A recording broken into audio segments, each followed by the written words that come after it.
Laura Ann Aim.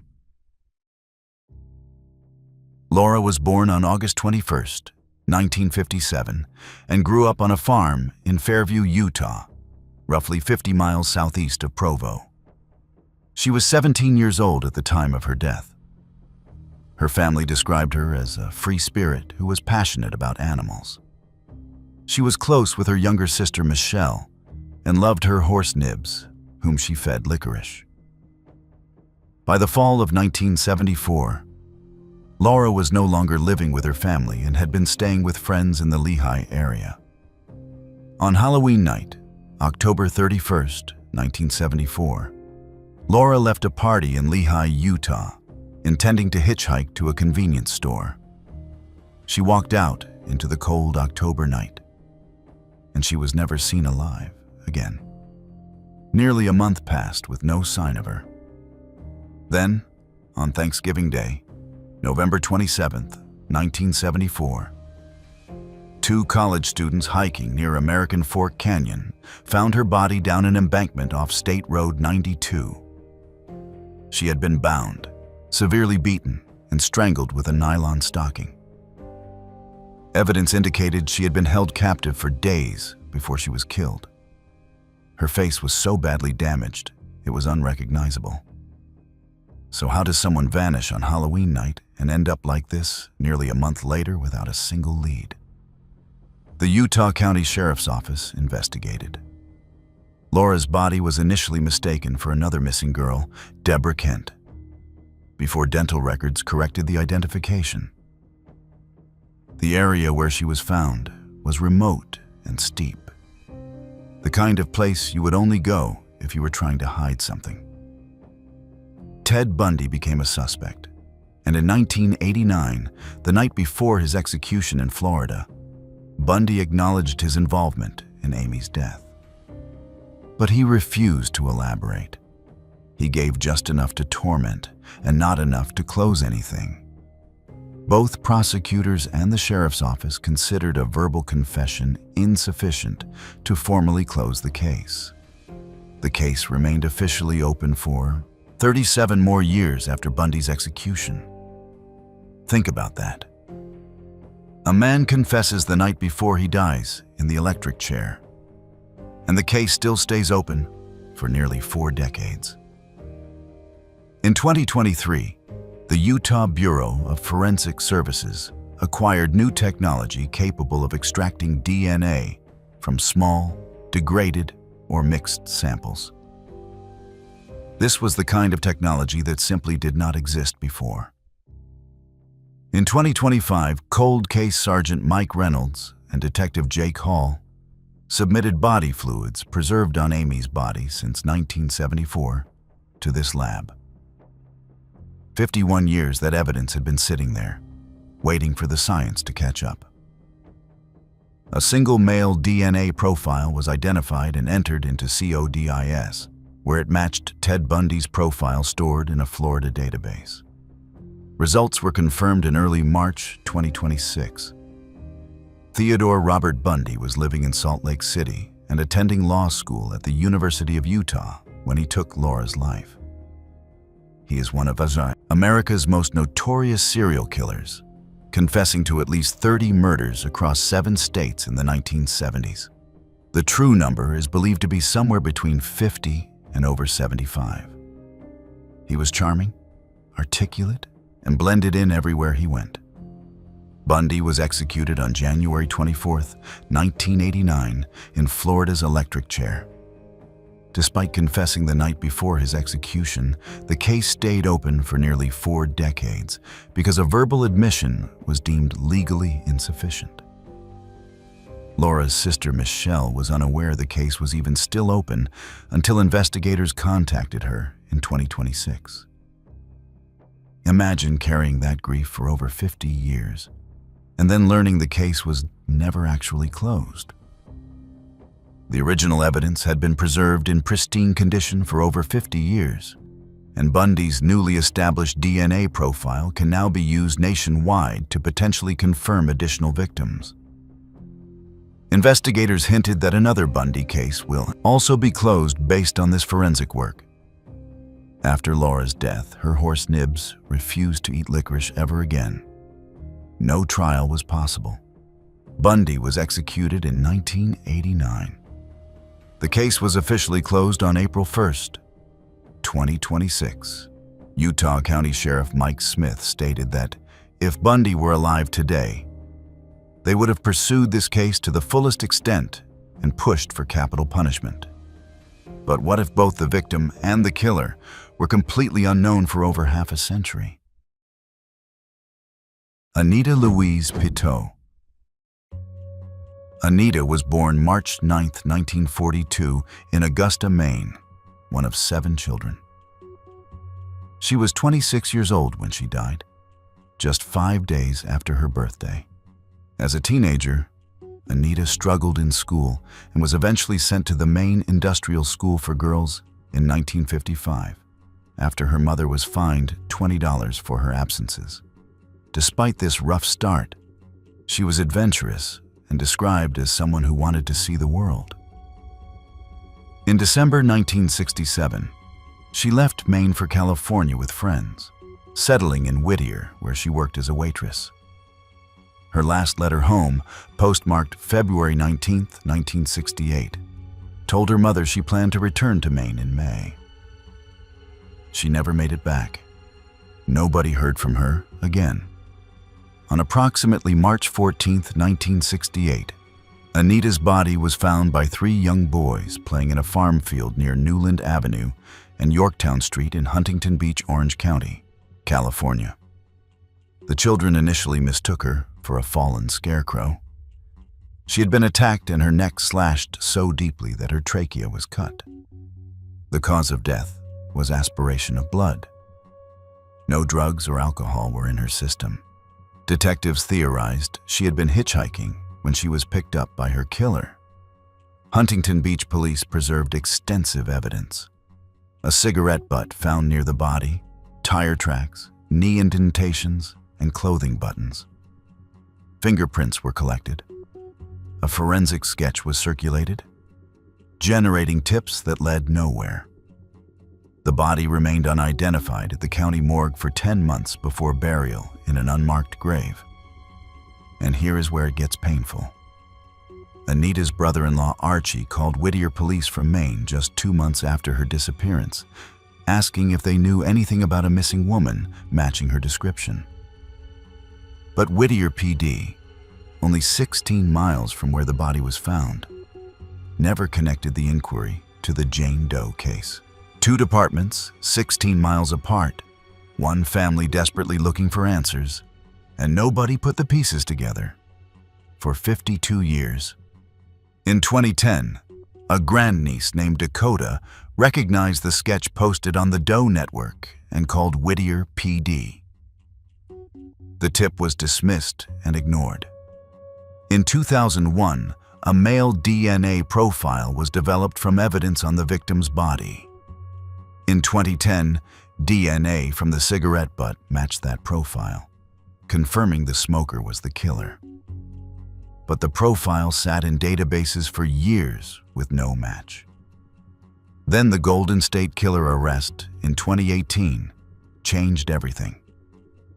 Inspired by that breakthrough, detectives partnered with forensic genealogist Colleen Fitzpatrick of Identifinders International. Using investigative genetic genealogy via GED match, they built a family tree from the killer's DNA, narrowing suspects to 4 brothers. 3 were dead. The living brother provided DNA, confirming he was a sibling, but not the killer. 1 deceased. Brother, Johnny Crisco, had died of cancer in 2015. And his biopsy sample, which was supposed to have been destroyed in 2017, had miraculously survived. A sample that should not have existed anymore. The biopsy DNA matched the crime scene evidence. The victim was then identified through the same genealogy technology. Results were announced July 23, 2020. Johnny Monroe Crisco was 28 at the time of the crime. He had a disturbing history, charged with statutory offenses as a teenager, discharged from the Army after a psychological evaluation diagnosed positive aggressive reaction, and an ex-wife alleged he was responsible for the death of his infant son.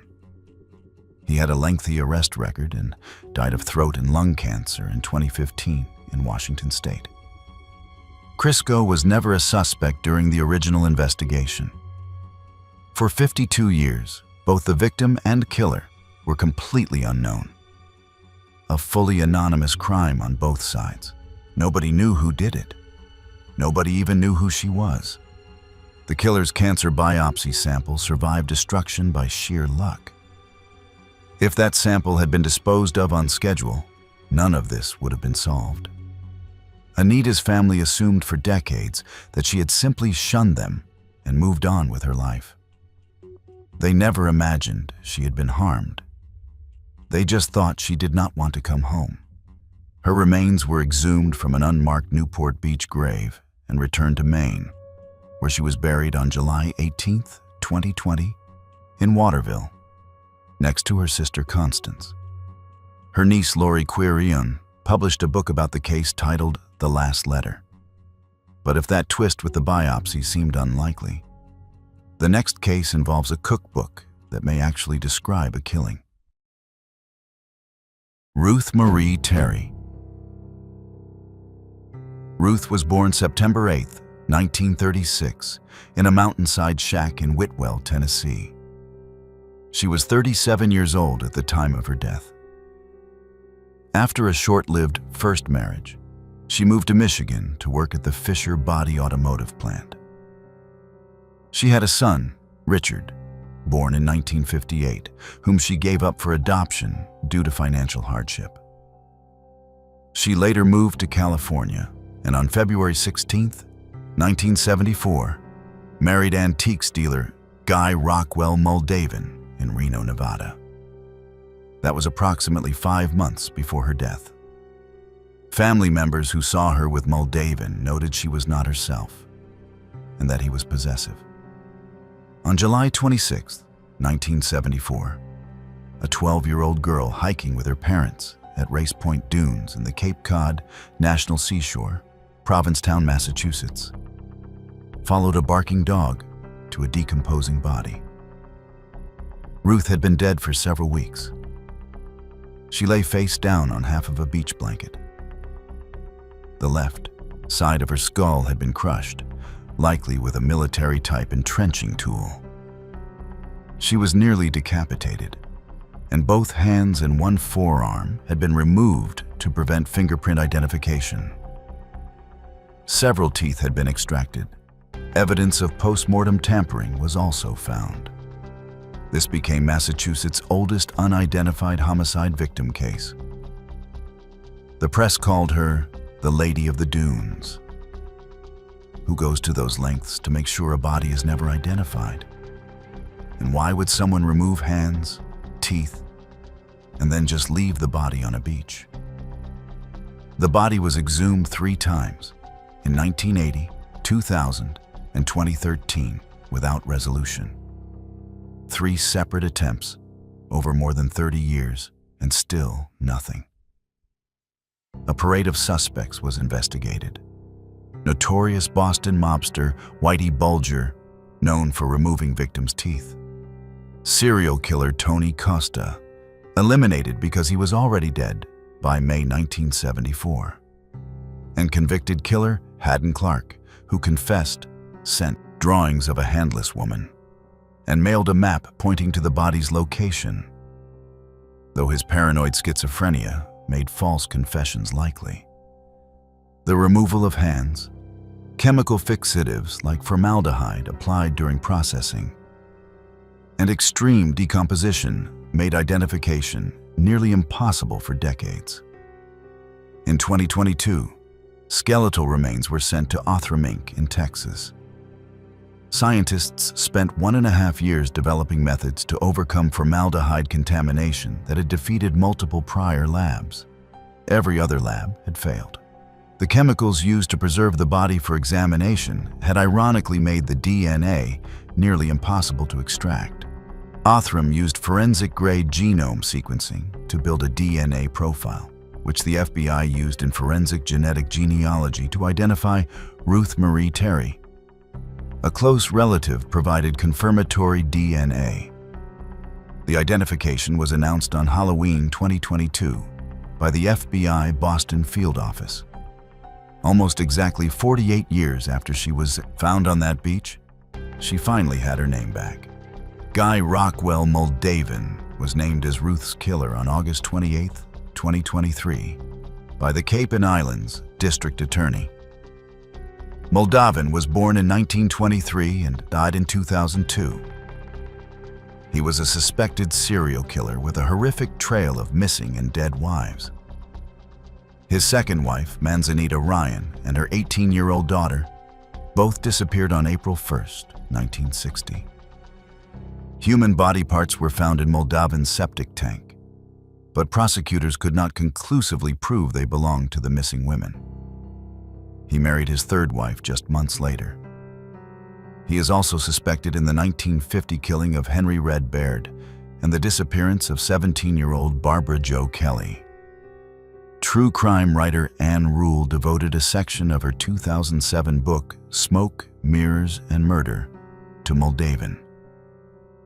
In 2015, author Joe Hill, Stephen King's son, noticed a woman in a crowd scene of the 1975 film Jaws wearing a blue bandana and jeans-matching items found with the body.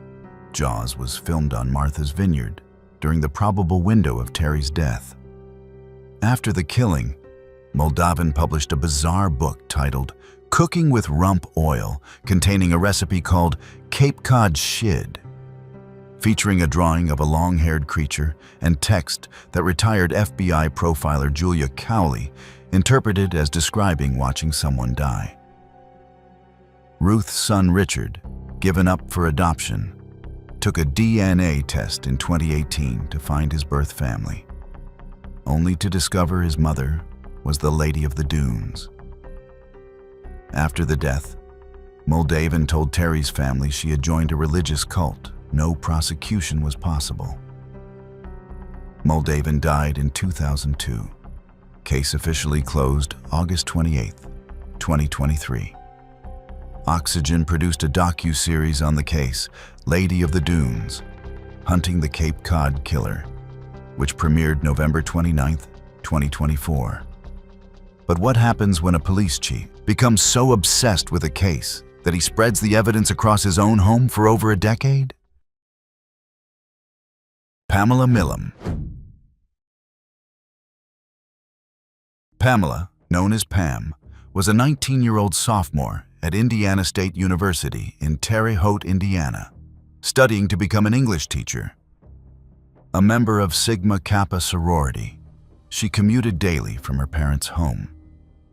She drove a 1964 Pontiac Le Mans and was scheduled to work at the university library. On the night of September 15, 1972, during ISU's sorority rush week, Pam attended events at Homestead Hall. She told sorority sisters she was stepping out to move her car closer to the dorm. "I will be back in a few minutes." She never returned. When she missed her 8 a.m. library shift the next morning, her father and sister Sheila searched the campus. 2 sorority sisters spotted her Pontiac in a nearby lot. When her father opened the trunk with a spare key, Pam's body was inside. Her own father found her. She had been bound with clothesline, gagged, with injuries on her head and face. Cause of death was strangulation. Some of the clothesline and duct tape used to bind her had been used earlier that evening to hang sorority party decorations. How does someone take materials from a sorority event and use them to do something like this on the same night, on the same campus? Police strongly suspected Robert Wayne Austin, arrested 7 weeks later for a series of attacks on ISU students. Austin was convicted and sentenced to life, but always denied involvement in Milam's case. For decades, investigators were certain they had the right man. 56 male associates of Milam were documented, but no definitive link to any suspect could be established with 1970s technology. The case sat in limbo, with everyone convinced Austin did it, but no way to prove it. In 2001, DNA testing of a stain on Milam's blouse eliminated Austin as a suspect after nearly 30 years of suspicion. 30 years of being wrong.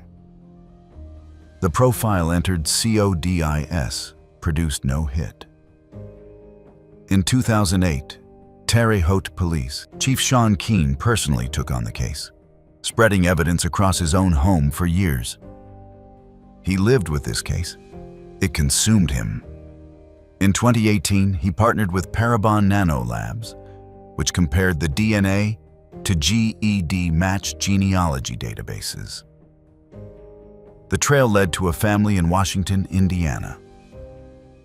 A reverse paternity test comparing the crime scene DNA to the sons of suspect Jeffrey Lynn Hand came back with 99.9999% probability. Hand was the killer. Results were announced May 6, 2019. Jeffrey Lynn Hand was a 23-year-old delivery man for a Chicago record company at the time of Milam's death. He was born on February 2, 1949. 9 months after Pam's death, on June 16, 1973, he picked up a hitchhiking couple in Terre Haute, tied them up at gunpoint, and killed Jeffrey Thomas while his hands were bound. Hand was tried and found not guilty by reason of insanity twice. Committed to Asaya Mental Hospital, he was released in June 1976 over his own attorney's protests. His own lawyer argued against letting him out. On January 24, 1978, he abducted Susan Matlock at gunpoint from a department store in Kokomo, Indiana. An off-duty deputy intervened. Hand shot the deputy twice before a city police officer shot and killed Hand.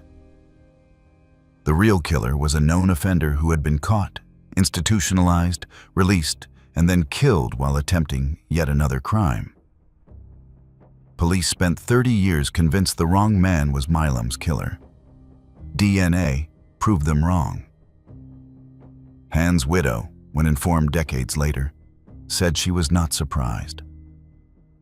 Chief Keane worked the case obsessively for 11 years before the breakthrough, treating it as a personal mission long after anyone expected him to.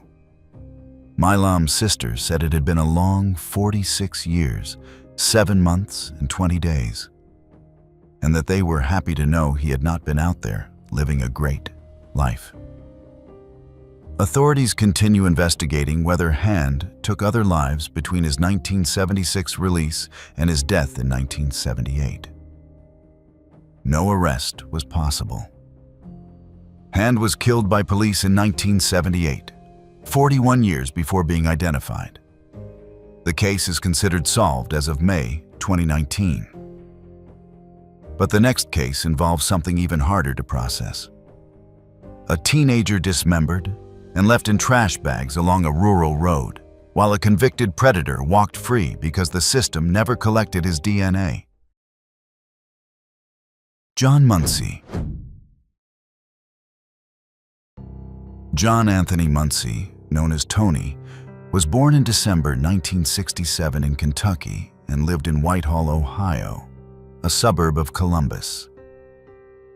He was described as a very likable kid, full of life, the kind of person everyone wanted to be around. He was the oldest son in his family. On October 15, 1983, Tony left home around 4:30 p.m. to visit a girlfriend, intending to take a bus. He was last seen at the York Plaza movie theater parking lot. Nobody saw what happened next. The next morning, 2 hunters driving on South Galena Road in rural Delaware County found 5 trash bags along the roadside. One bag appeared to have an elbow sticking out. Tony had been stabbed multiple times and then dismembered. His arms were severed at the shoulders and elbows, his legs and head partly separated from his torso. And his body had been drained of blood. His remains were stuffed into garbage bags and scattered across the roadside. What kind of person does something like this and then just drives away, dropping bags on the side of a road like they are getting rid of old furniture? Blood-stained clothes at the scene tested positive for 2 blood types: the victims and presumably the killers. A major suspect was William Wickline Jr., an extremely dangerous criminal, later convicted and executed in 2004 for taking the lives of 2 other people and dismembering them in strikingly similar fashion around Columbus. Garbage bags. The same general area, same horrifying method.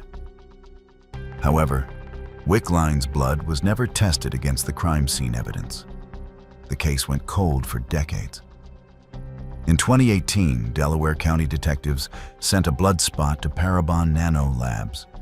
Using genetic genealogy and public databases, Parabon narrowed the suspect pool to 3 brothers. 2 were eliminated. In early 2020, the Ohio Bureau of Criminal Investigation confirmed the DNA matched Daniel Allen Anderson.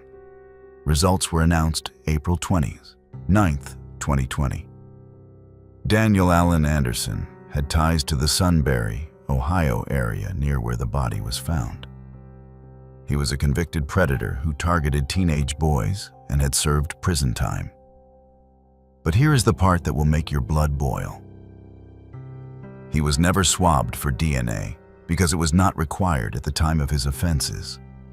A man with a documented history of predatory behavior, in and out of the system, and nobody ever collected his DNA. He died in 2013, 7 years before being identified. No known prior relationship with Tony Muncie existed. The crime appears to have been entirely predatory. 2 separate killers with nearly identical methods, dismembering victims and stuffing them in garbage bags around Columbus, operated in the same era. Wickline was suspected for years, but never definitively linked. Anderson, despite his conviction and prison time, was never entered into CODIS because DNA collection was not mandatory for his category of offenses at the time. A detective who had spent years working this case also passed away before it was finally solved, never learning the truth himself. No prosecution was possible. Anderson died in 2013. Case officially closed April 2020. Tony's brother John said that he would never go to jail for this crime. But the biggest thing is, they all know he will never be able to do this to another person again. The case was featured on Investigation Discoveries On the Case with Paula Zahn in August 2021. If you have made it this far and enjoy content like this, consider subscribing to the channel. We cover cases just like these every single week. And trust me, the ones coming up next are even more unbelievable. But the next case did not just go unsolved. It went unanswered for 43 years, until a fake survey and a licked envelope finally trapped the man responsible. Ellen Matthews and David Schuldes. David Schuldes was 25 years old and worked in the circulation department of the Green Bay Press-Gazette. Ellen Matthews was 24 and worked at the University of Wisconsin Green Bay Library. The couple lived in Green Bay, Wisconsin. They were engaged to be married. On July 9, 1976, the engaged couple drove 80 miles north to camp at McClintock Park in the town of Silver Cliff, Marinette County. They were young, in love, planning a wedding. After setting up their tent, they went for a nature walk along the trails. It was supposed to be a quiet weekend away from the city. While Schuldes waited outside a campground bathroom, he was shot in the neck with a .30 caliber rifle, dying instantly. His camera was still slung over his shoulder. He never even had a chance to react. Matthews fled approximately 100 yards into the woods where she was harmed and then shot twice. Her body was found the next morning, Robbery was immediately ruled out. Cash was untouched. Nothing was taken. This was not about money. So who walks into a quiet campground with a rifle and does something like this to two strangers? And how does that person stay hidden for over 4 decades? Evidence was recovered from Matthews and properly preserved. A composite sketch of a suspect seen in the area was created. Over the years, dozens of leads were followed across multiple states, but no viable suspects emerged. Families of both victims pushed for answers. Friends and colleagues at the Green Bay Press-Gazette kept the story alive in the community. In the 1990s, advances in forensic science finally allowed a DNA profile to be developed from the preserved evidence, but it produced no CODIS match. The profile sat there with no name attached to it. The case went completely cold. In March 2018, investigators engaged Parabon Nanolabs for genetic genealogy.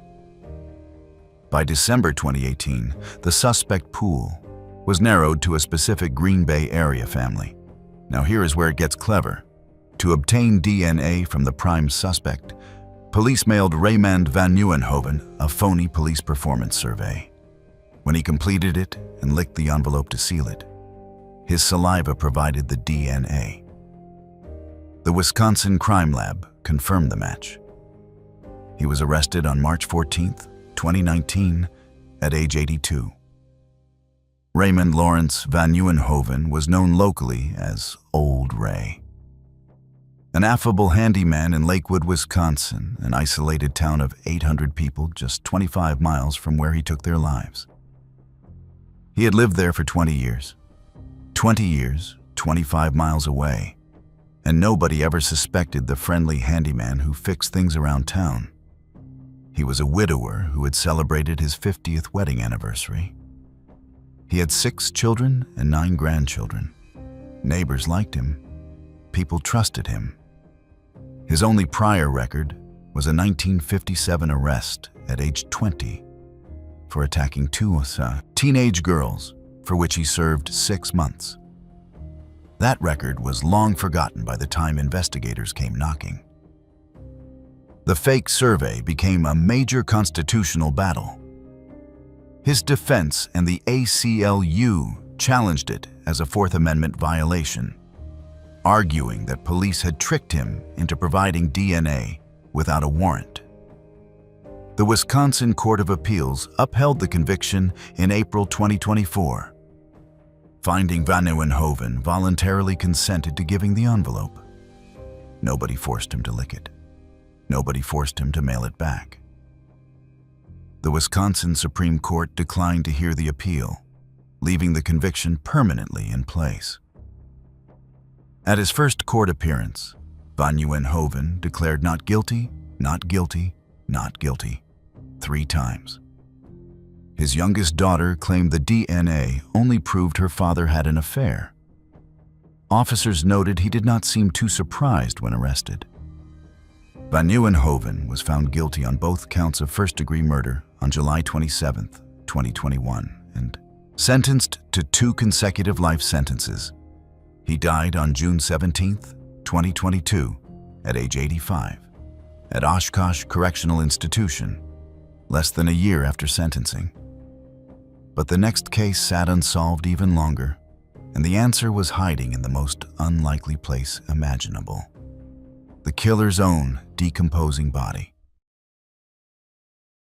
Kathleen Thomas and Rebecca Dowski. Kathleen Marion Thomas was 27, a 1981 graduate of the U.S. Naval Academy, part of only the 2nd class to admit women. She was fluent in Russian and working as a stockbroker in Virginia Beach after leaving the Navy. Rebecca Ann Dowski was 21, a senior at the College of William and Mary, majoring in business management, working multiple jobs while studying. The 2 women were in a committed relationship, having begun dating in spring 1986. On the evening of October 9, 1986, The couple left a computer lab on the William and Mary campus around 6:30 p.m. 3 days later, on October 12th, a jogger spotted a white Honda Civic at the bottom of an embankment at the Cheatham Annex overlook on the Colonial Parkway, 7 miles east of Williamsburg. Both women had been strangled with nylon rope and had their throats slashed deeply. Thomas had a clump of hair in her fist, yanked from the killer. The bodies and car had been doused in diesel fuel, but the killer failed to ignite it. Diesel cannot be lit with household matches. Thomas's wallet had been removed from her purse and the glove box was open, suggesting she may have been asked to show identification, as if stopped by an authority figure. The FBI led the investigation because the crime occurred on Federal Park property. The Thomas Dowski case became the first of at least 8 young people who were harmed or disappeared in pairs along the Colonial Parkway between 1986 and 1989. A serial predator was working the scenic Virginia roadway, and for years, nobody could stop him. Couples were being targeted one after another. In 1988, investigators actually searched the home of Alan Wade Wilmer Sr., finding handcuffs and a gun. But Wilmer passed an FBI polygraph and was released. Just like that. The case was plagued by jurisdictional friction between the FBI, Virginia, state police, and local agencies. Nobody could agree on who was in charge, and the killer kept walking free. Could you imagine? They were in his house. They found handcuffs and a weapon, and they let him go because of a polygraph. Wilmer died alone in his home on December 15, 2017, at age 63. His body lay undiscovered for an entire month before anyone found him. Because he had no felony convictions, his DNA was never in CODIS. He had never been convicted of anything serious enough to require a DNA sample. His DNA was only obtained because it was needed to identify his decomposing body. That is the only reason it entered the system. A serial killer's DNA finally made it into a database, not because of any investigation, but because he died alone and nobody could tell who he was. In 2023, investigators compared this posthumous sample to crime scene evidence. In January 2024, Virginia State Police linked Wilmer to the 1987 deaths of David Knobling and Robin Edwards and the 1989 death of Teresa Howell. On January 20th, 2026, the FBI Norfolk Field Office announced resolution of the Thomas Dowski case. DNA found on Dowski's clothing matched Wilmer, processed by DNA Labs International with funding from the Virginia Sexual Assault Kit Initiative. Alan Wade Wilmer Sr. was born November 18, 1954, and died December 15, 2017. He was a commercial fisherman from Lancaster County, Virginia, who farmed clams and oysters. Known by the nickname Pokey, he was sandy-haired, blue-eyed, muscular, and 5'5". He drove a distinctive blue 1966 Dodge Fargo pickup. He has now been linked to 6 confirmed deaths across the Colonial Parkway series. 6 lives taken by a man who lived quietly on the water, pulling oysters out of the Chesapeake Bay while families waited decades for answers. The nautical rope found in Thomas's hair and the diesel fuel used at the scene both pointed directly to a fisherman.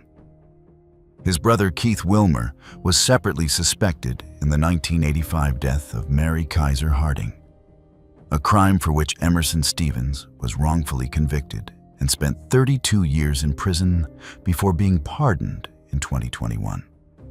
Police literally had the killer in 1988, found handcuffs and a gun in his home, released him after he passed a polygraph. He was never in CODIS, despite being a serial killer, because he had no felony convictions, and his DNA entered the system only because authorities needed it to identify his own body. no prosecution was possible. Wilmer died in 2017. As of January 2026, Wilmer has been conclusively linked to 6 deaths. The FBI continues investigating the remaining unsolved Colonial Parkway cases. But the next victim was someone the most prolific serial killer in American history believed nobody would ever look for. Leola Etta Bryant. Leola Etta Bryant was born February 5, 1923, and was 51 years old when she vanished. She was an African-American woman from the North Charleston and Goose Creek area of South Carolina. She was last seen at the Midway Bar on Reynolds Avenue in North Charleston in March 1974. Then she was gone. No trace, no answers. No one came looking hard enough. Bryant disappeared in March 1974. On October 4th, 1977, 3.5 years later, a worker clearing brush on Sawgrass Avenue in Goose Creek, along the side of Highway 52, found scattered human remains. The remains were so badly decomposed that initial examiners at the Medical University of South Carolina could not even determine the victim's gender. There was almost nothing left to work with. The cause of death was strangulation. The remains sat at MUSC for decades with virtually nothing to work with. No name, no identity, no leads. Bryant had been reported missing to the North Charleston Police Department in March 1974. But her missing person case was never connected to the unidentified remains found just a few miles away. 2 records, one of a missing woman, one of unidentified bones, existing in the same region, in the same county system, for nearly 50 years without anyone linking them. How does that happen? In June 2020, the remains were transferred to the University of North Texas for forensic anthropology analysis, which determined the victim was likely an African-American female. A facial reconstruction was created by the Palm Beach Sheriff's Office. Finally, after all those decades, there was something to work with. In July 2022, evidence was submitted to Othram Inc., which built a comprehensive DNA profile using forensic-grade genome sequencing. The FBI's Forensic Genetic Genealogy team traced family ties, and Berkeley County detectives identified and confirmed the victim. Positive identification was announced October 2nd, 2024. The man responsible was Samuel Little, born June 7, 1940, and confirmed by the FBI as the most prolific serial killer in United States history. He confessed to 93 murders between 1970 and 2005. More than 60 have been verified. For decades, he moved across the country, targeting vulnerable women in cities where he believed nobody would come looking. In November 2018, during extensive interviews with Texas Ranger James Holland, Little confessed to strangling a woman he met at a nightclub in North Charleston and leaving her body along Highway 52. That matched exactly where Bryant's remains were found. He drew her portrait from memory. He sat in a prison interview room and sketched the face of a woman he had strangled over 40 years earlier, before anyone even knew the Goose Creek remains were Bryant. The detail in those drawings was chilling. Bryant was confirmed as his 65th verified victim. Little targeted women he believed nobody was accounting for. Former North Charleston Deputy Chief Kenneth Haag traveled to Los Angeles in 2019 to interview Little for 7 hours. But Little demanded Haag wear a specific color shirt, meet alone, and receive a letter promising no pursuit of the death penalty. No prosecution was possible. Little died on December 30th, 2020, while serving multiple life sentences in California. He was convicted of 8 killings and confessed to 93. Case resolved October 2024. But the next case involved a victim whose own identity had been changed, making him nearly impossible to find, even through modern genealogy databases. Keith Lavelle Bibbs. Keith Lavelle Bibbs was born June 28, 1967, in Chicago, Illinois. Also known as Kaif Bismillah, because his family had converted to Islam during his childhood and changed their names. Keith found the strict religious upbringing difficult and was known to run away from home. He was restless and wanted something different from the life that had been chosen for him. A missing person report was filed when he disappeared, but the family felt the investigation was inadequate. They felt nobody was trying hard enough to find their son. In approximately mid-July 1983, serial killer Larry Eiler was driving toward Terre Haute on Indiana State Road 63 after fighting with his boyfriend. He encountered Bibbs hitchhiking and offered him money. Eiler then drugged and stabbed Bibbs more than 24 times in an abandoned barn near Lake Village, Newton County, Indiana. On October 18, 1983, mushroom hunters found 4 bodies at the farm, including Bibbs, partially buried face up under leaves and soil. Eiler deliberately buried Bibbs separately from 3 white victims because he did not consider it proper to bury them together. Even in death, his hatred dictated the arrangement. 2 of the 4 farm victims were identified via dental records by December 1983. Bibbs and 1 other remained unknown.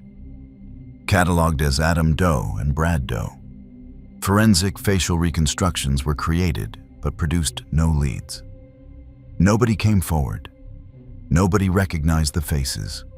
A public funeral was held for the 2 Does in 2016 in Brooke, Indiana. Strangers attended the service for 2 young men whose names nobody knew. Identification was hampered because Black Americans are significantly underrepresented in genealogy DNA databases. And Bibbs's family name changes due to their religious conversion created what investigators called a complex family tree. Every branch of the genealogy search kept hitting dead ends. The tools that had cracked other cases simply did not work as well here. Newton County coroner Scott McCord brought the case to the DNA Doe Project and later Othram Inc. The 3rd lab contracted, and the only one to succeed with the highly degraded DNA. 2 labs had already tried and failed. The evidence was in terrible condition. In December 2022, Othram finally built a workable profile. In early 2023, a genealogist traced multiple generations through GED match and found a living cousin. McCord personally traveled to Chicago and met family members face to face. He told them their loved one had been found. A kinship test at the Indiana State Police Lab was conclusive. Adam Doe was Keith Lavelle Bibbs. Results were announced July 21, 2023. After 40 years, he finally had his name back. Larry William Eiler, born December 21, 1952, was known as the Highway Killer. He confessed to taking the lives of at least 21 teenage boys and young men across Indiana and Illinois between 1982 and 1984. He targeted the most vulnerable people he could find. Hitchhikers, runaways, young men with nowhere to go. He lured them with offers of drugs, alcohol, or money, then drove them to remote locations. He was sentenced to death for a 1984 crime. His posthumous confession, released by attorney Kathleen Zellner after his 1994 death from AIDS-related complications, detailed over 20 cases. Even after his death, his words continued to reveal the scope of what he had done. 3 DNA labs attempted to build a profile before Othram succeeded. Bibbs's religious name change and the underrepresentation of Black Americans in genealogy databases created years of additional delay. The case was featured on the premiere episode of National Geographic's Naming the Dead in August 2024. No prosecution was possible. Eiler died on death row in 1994. In September 2023, Coroner McCord personally transported Bibbs's remains to Chicago, where he was buried at Mount Hope Cemetery. He carried those remains himself because he believed it was the right thing to do after 40 years. All 4 victims found at the Newton County farm are now identified. McCord founded the nonprofit Identify Indiana, Inc. to continue solving similar cases statewide. The case was featured on the premiere episode of National Geographic's Naming the Dead in August 2024. But the final case on our list involves a killer who was caught, convicted, and then linked to a second eerily similar crime in a completely different state.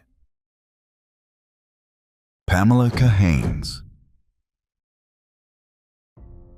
Pamela Jane Cahanes was born in Stillwater, Minnesota, and grew up on a dairy farm in Baytown Township, the 7th of 8 children.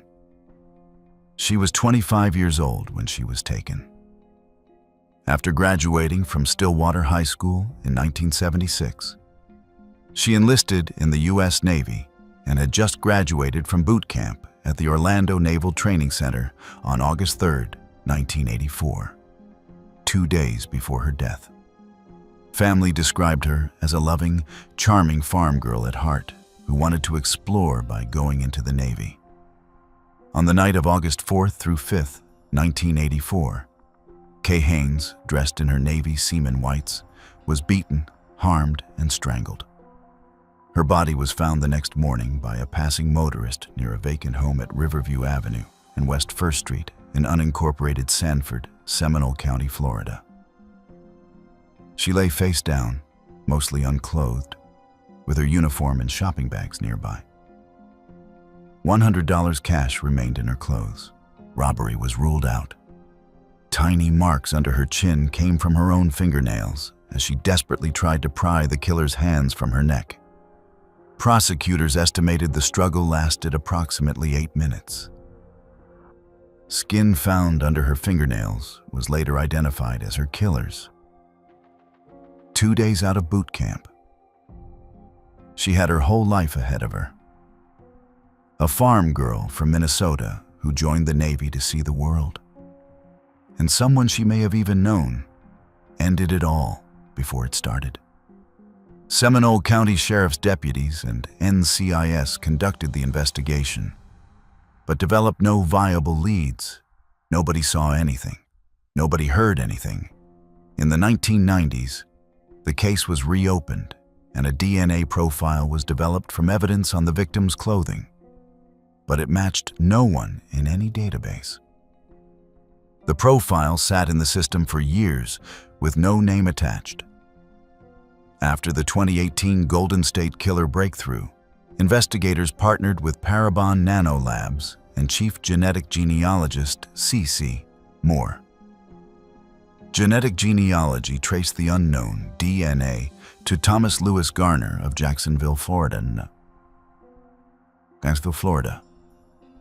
They had a name. In February 2019, investigators surveilled Garner at his apartment complex and waited. They collected a discarded cigarette butt, cotton swab, and dental floss from his garbage. 3 separate items, all pulled from his trash. All 3 matched the crime scene DNA. The odds of the DNA belonging to anyone else, 700 billion to 1. There was no room for doubt. Garner was arrested March 13, 2019, 34 years after he took Pamela's life. Thomas Lewis Garner was from Tuskegee, Alabama, and was working as a dental hygienist in Jacksonville at the time of his arrest at age 59. He had served in the Navy and was stationed at the Orlando Naval Training Center at the same time as Cahanes. They were classmates. They walked the same halls, trained at the same facility, graduated days apart. His only prior record was one battery charge while in the Navy. He had lived an unremarkable life for 34 years after taking hers. A dental hygienist, cleaning teeth for a living while a family in Minnesota waited 3 decades for answers. After Garner's conviction, his DNA was entered into CODIS and matched evidence from an eerily similar 1982 case in Honolulu, Hawaii. 25-year-old Kathy Warnett Hicks, a Delta Airlines employee visiting for a company softball tournament, was found strangled and left along Nuuanu Pali Drive. Witnesses said Hicks left her hotel with a man named Tommy, who said he was a Navy sailor from Tuskegee, Alabama. The same name, the same hometown, the same method. 2 years before Kahane's. In June 2021, Garner was indicted for that case, just 43 days into his life sentence. However, in July 2023, a Hawaii jury acquitted him because they were not permitted to learn about his Florida conviction. The jury never knew he was already serving life for doing the exact same thing to another woman. Prosecutors stated they would not be surprised if Garner had additional victims. Kahane's mother Alice died in 2016, 3 years before the arrest. She never saw justice. Garner was found guilty of first-degree premeditated murder on May 6, 2021, after a 4-day trial and just 2 hours of jury deliberation. He was sentenced to life in prison without the possibility of parole. As of 2026, Garner remains in a Florida state prison serving his life sentence. Linda Fields. On February 24, 2000, at approximately 1:38 in the afternoon, the body of 37-year-old Linda Fields was discovered in the front yard of 1132 Lake Avenue in Racine, Wisconsin, lying beneath a low-hanging pine tree near the lakefront. The Milwaukee Medical Examiner's Office determined she had been strangled by hand. She had last been seen alive 2 days earlier, on February 22nd. She was a mother and a sister. Her son Carl later told reporters that her spirit and her influence remained very much a part of their lives. Her younger sister Kathy called Linda her role model. For 23 years, the person who took Linda Fields' life walked free. His DNA was on her body. It was in every database law enforcement had access to, and it matched no one. Investigator Steve Mike led the original probe, interviewing countless witnesses over weeks and months without ever making an arrest. The evidence was there, just waiting for the right technology. A May 2001 lab report by analyst Sharon Polakowski revealed that all DNA samples collected from Fields' body came from a single unknown male contributor. The profile was entered into the Wisconsin DNA Databank, the Convicted Felons Database, and the National CODIS system, the 3 primary tools law enforcement had at their disposal. No match came back from any of them. 5 suspects were tested over the following years, and each was eliminated. Additional testing in 2005 on previously unsubmitted items from the original evidence collection matched the same male profile, confirming it was one person. The case was reassigned in 2005 and again in 2012, with fresh eyes reviewing every lead and every interview. Nothing moved. The person responsible simply was not in the system. How does someone leave their DNA at a scene, have it entered into every available database, and still remain invisible for over 2 decades? In August 2020, Racine Police Chief Art Howell ordered the case re-examined. Investigator Chris Blackmore took over, working alongside DCI Special Agent Neil McGrath and FBI Agent Sarah Deemron. In April 2021, Wisconsin State Crime Lab analyst Natalie Fisher confirmed enough DNA extract remained for investigative genetic genealogy analysis. The sample was sent to Othram Incorporated in the Woodlands, Texas, for forensic-grade genome sequencing.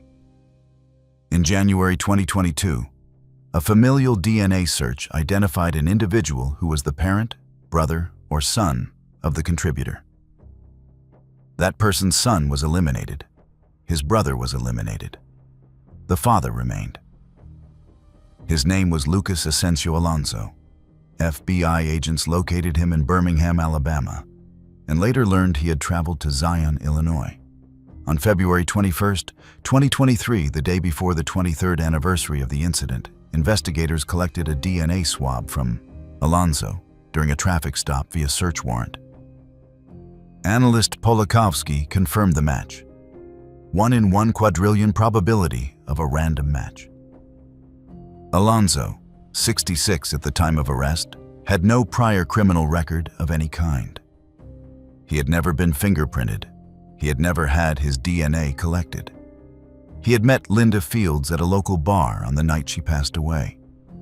According to his statement to investigators, they left the bar together with 2 other people and were dropped off near the lakefront area around Lake Avenue. He admitted to becoming angry during an encounter and choking her, acknowledging that he did so multiple times. He claimed he thought she was still alive when he walked away.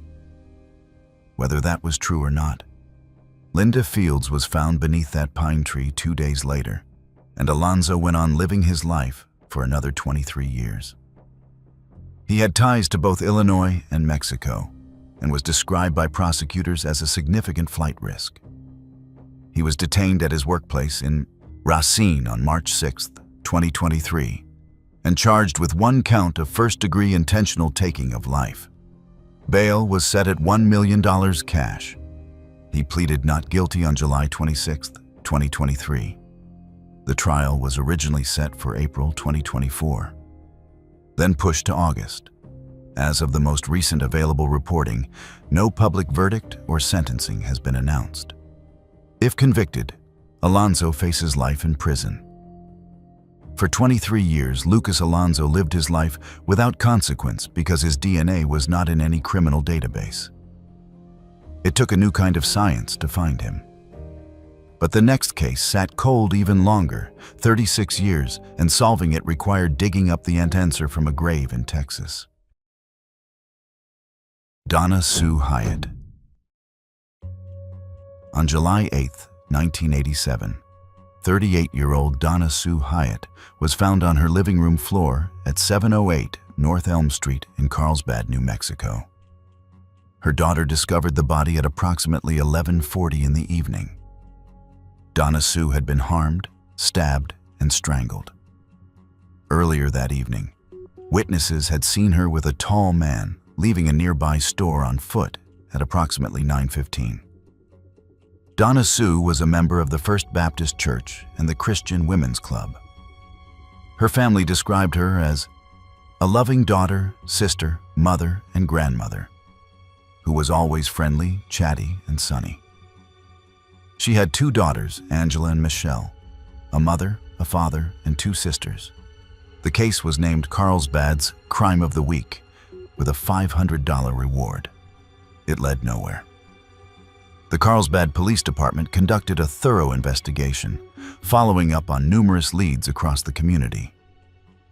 There were plenty of suspects, both people in Donna Sue's personal life and individuals in the larger Carlsbad area, but not a single one could be conclusively linked to the evidence.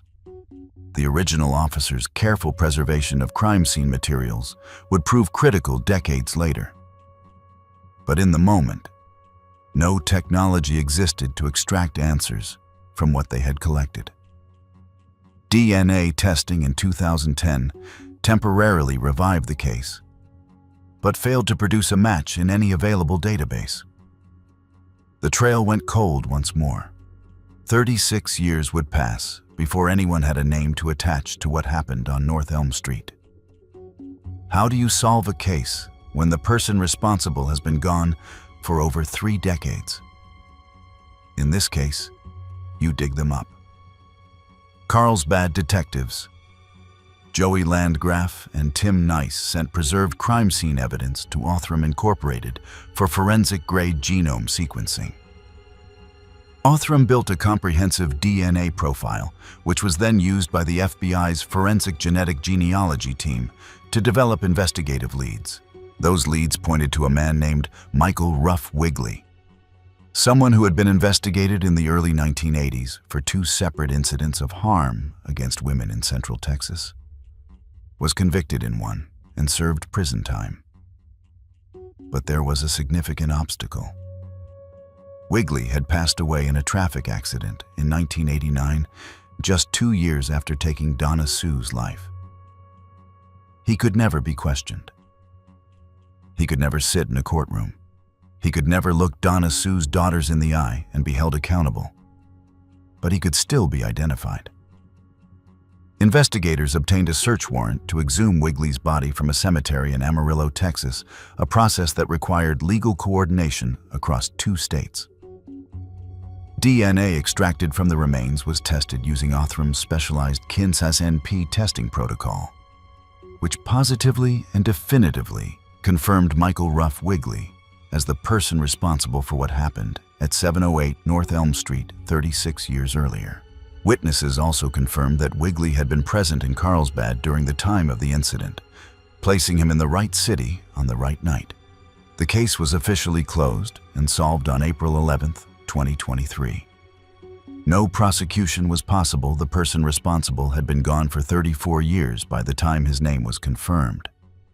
Carlsbad Mayor Dale Janway stated that the case was a true testimony to the fact that justice can prevail through the hard work and dedication of officers and the community. Donna Sue Hyatt's daughters, Angela and Michelle, had waited 36 years to hear a name. They got one. They got confirmation.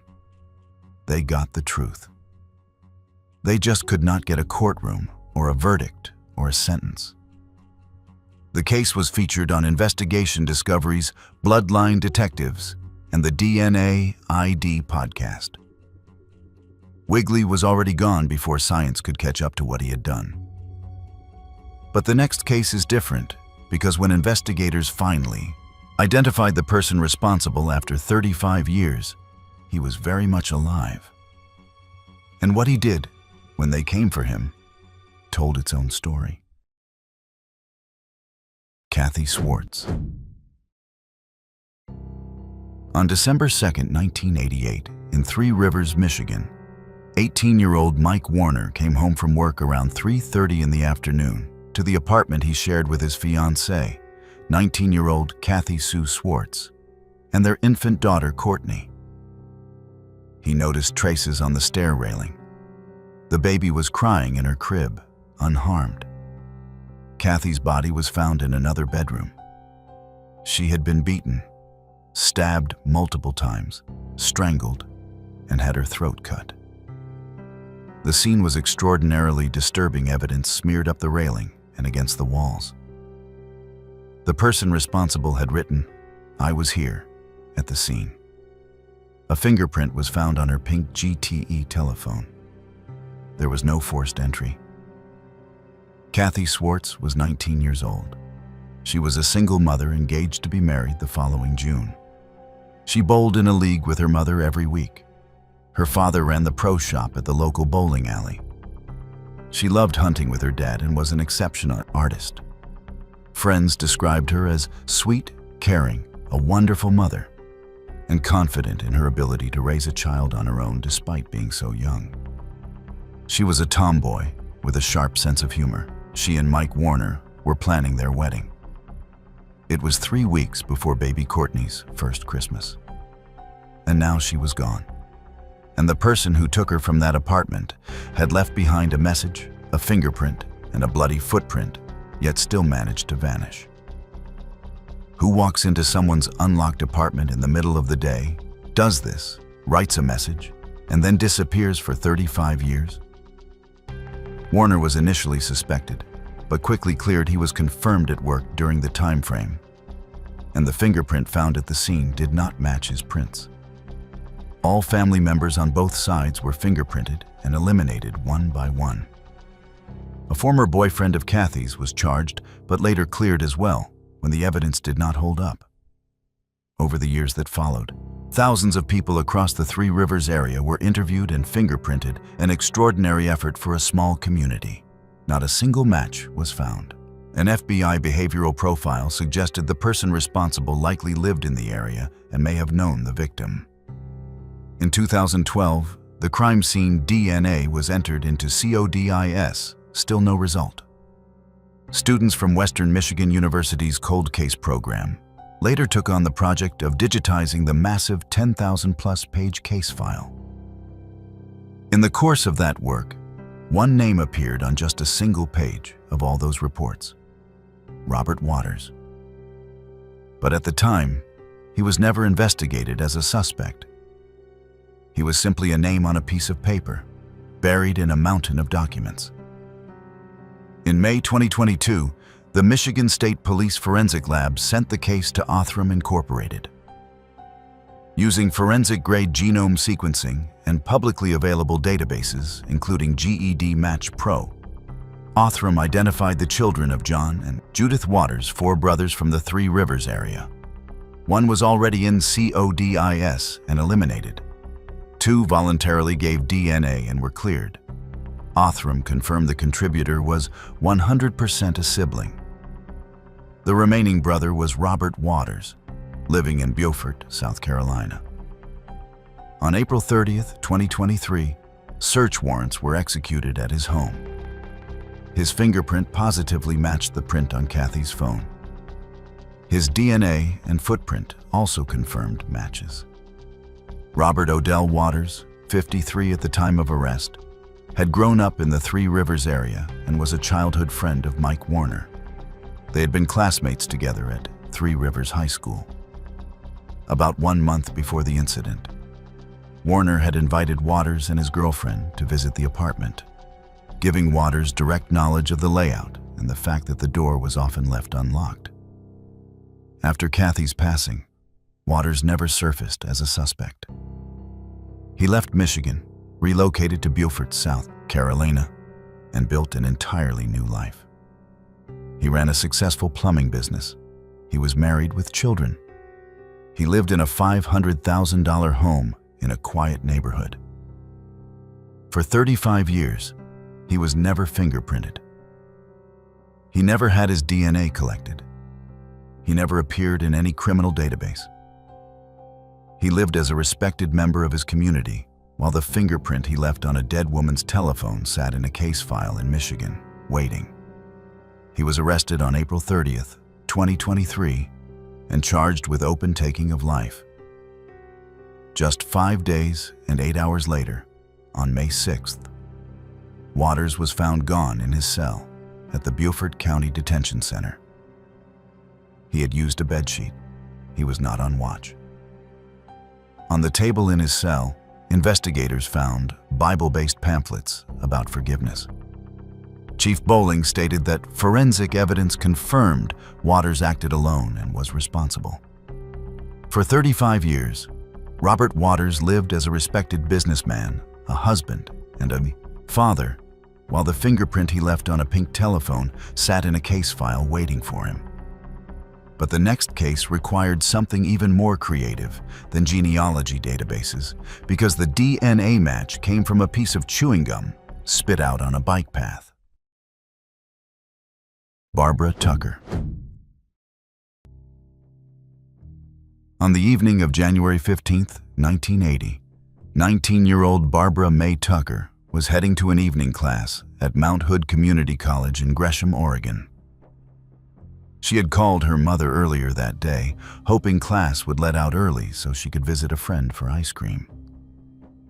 Near the campus parking lot, she was taken, harmed, and beaten to the point of losing her life. Multiple witnesses driving past on Kane Drive that night saw a woman running out of a wooded area, waving her arms frantically with a bloody face. One witness saw a man crouching in the bushes, watching, but not a single person stopped their car. Some later said they thought it was a college prank. The man was seen emerging from the bushes and pulling Tucker back into the woods. Her body was found the next morning, rolled into a patch of brush between Kane Road and the parking lot, with her purse and school books lying nearby. She never made it to class. Barbara Tucker was the youngest of 7 siblings, born into a large and close-knit family. At 5'11", she was a natural athlete who played basketball at Cleveland High School and was deeply involved in student organizations. She was studying business at the community college and was described by her family as a free spirit, strong-willed, independent, hard-working, and dedicated with a sharp mind. Her mother, Louise Tucker, never stopped fighting for answers. She maintained contact with police and the district attorney's office for the rest of her life, keeping handwritten records of every conversation and every lead. She wrote in her notes, "If it takes 10 years, I don't care. I just can't let it rest." Louise passed away in 1995 without seeing justice. Barbara's father, Albert Tucker, passed in 1989. He could never bring himself to talk about what happened to his daughter. In the end, it took 44 years. DNA technology did not exist in 1980. Evidence collected during the autopsy was preserved. In 2000, the samples were sent to the Oregon State Police Crime Lab, which developed a profile, but no match was found. Then Gresham Police engaged Parabon Nanolabs in Virginia, where C.C. Moore, Parabon's chief genetic genealogist, led the genealogy work. A critical tool was Parabon's snapshot phenotype prediction, which predicted the person responsible had red hair with extremely high confidence, the most confident red hair prediction Parabon scientists had ever produced. Moore stated, "That helped because it made me focus on one particular line of the family and follow that red hair down. And then I landed in Oregon." By March 2021, Moore identified Robert Plimpton as the suspect. Gresham Police placed him under surveillance and observed him spit out chewing gum while biking along the Sandy River. Detectives collected the gum. The Oregon State Police Crime Lab confirmed the DNA matched the 1980 evidence. Robert Arthur Plimpton was just 16 at the time of the incident, a student at Reynolds High School in Troutdale, Oregon, with no known connection to Barbara Tucker whatsoever. But his subsequent record revealed a pattern that made the connection undeniable in hindsight. In 1985, he was convicted of kidnapping after grabbing a woman named Patricia Spangler off the street in broad daylight and attempting to bind her with tape. He received a sentence of 30 months. Over the following years, he accumulated DUI convictions, charges for misconduct, restraining orders filed by women in his life, and in 1997 was accused of an additional serious offense against a woman, though those charges were ultimately dismissed. At the time of his arrest for Tucker's case, Plimpton was 58 years old, living in Troutdale as an out-of-work river guide just miles from where he had taken Barbara's life 4 decades earlier. A bench trial before Judge Amy Baggio ran from February 26th to March 15th, 2024. He was found guilty of first-degree taking of life and 4 counts of second-degree. On October 3rd, 2024, Judge Kelly Skye sentenced him to life in prison with a minimum of 40 years, double the mandatory minimum, reflecting the severity and cruelty of the act. Patricia Spangler, the woman he had kidnapped in 1985, testified at sentencing and told the court, "I could have easily been his next victim." Defense attorneys have stated they intend to appeal. A piece of chewing gum on a bike path ended a 44-year search. But the next case was solved by something even smaller: 4 arm hairs found on a body in a Montana marsh. And the man those hairs belonged to did not survive long enough to see the inside of a courtroom. Danielle Hochins. On Saturday, September 21st, 1996, 15-year-old Danielle Hutchins left her home in Belgrade, Montana, a small city near Bozeman in Gallatin County, around 11 in the morning after a family argument. She told her mother she wanted to drive to the Cameron Bridge fishing access site on the Gallatin River to blow off some steam. She had injured her left knee while dancing at a street dance weeks earlier and was wearing a knee brace. She drove her own truck to the site. When she did not return by afternoon, her mother and a friend went looking. They found her truck unlocked in the parking lot with her water bottle and car keys sitting nearby, but no sign of Danielle. The Gallatin County Sheriff's Office was called around 5 in the afternoon. Search and rescue volunteers combed the area around the fishing access site until darkness made it impossible to continue. 2 brothers who lived near the site continued searching after everyone else stopped.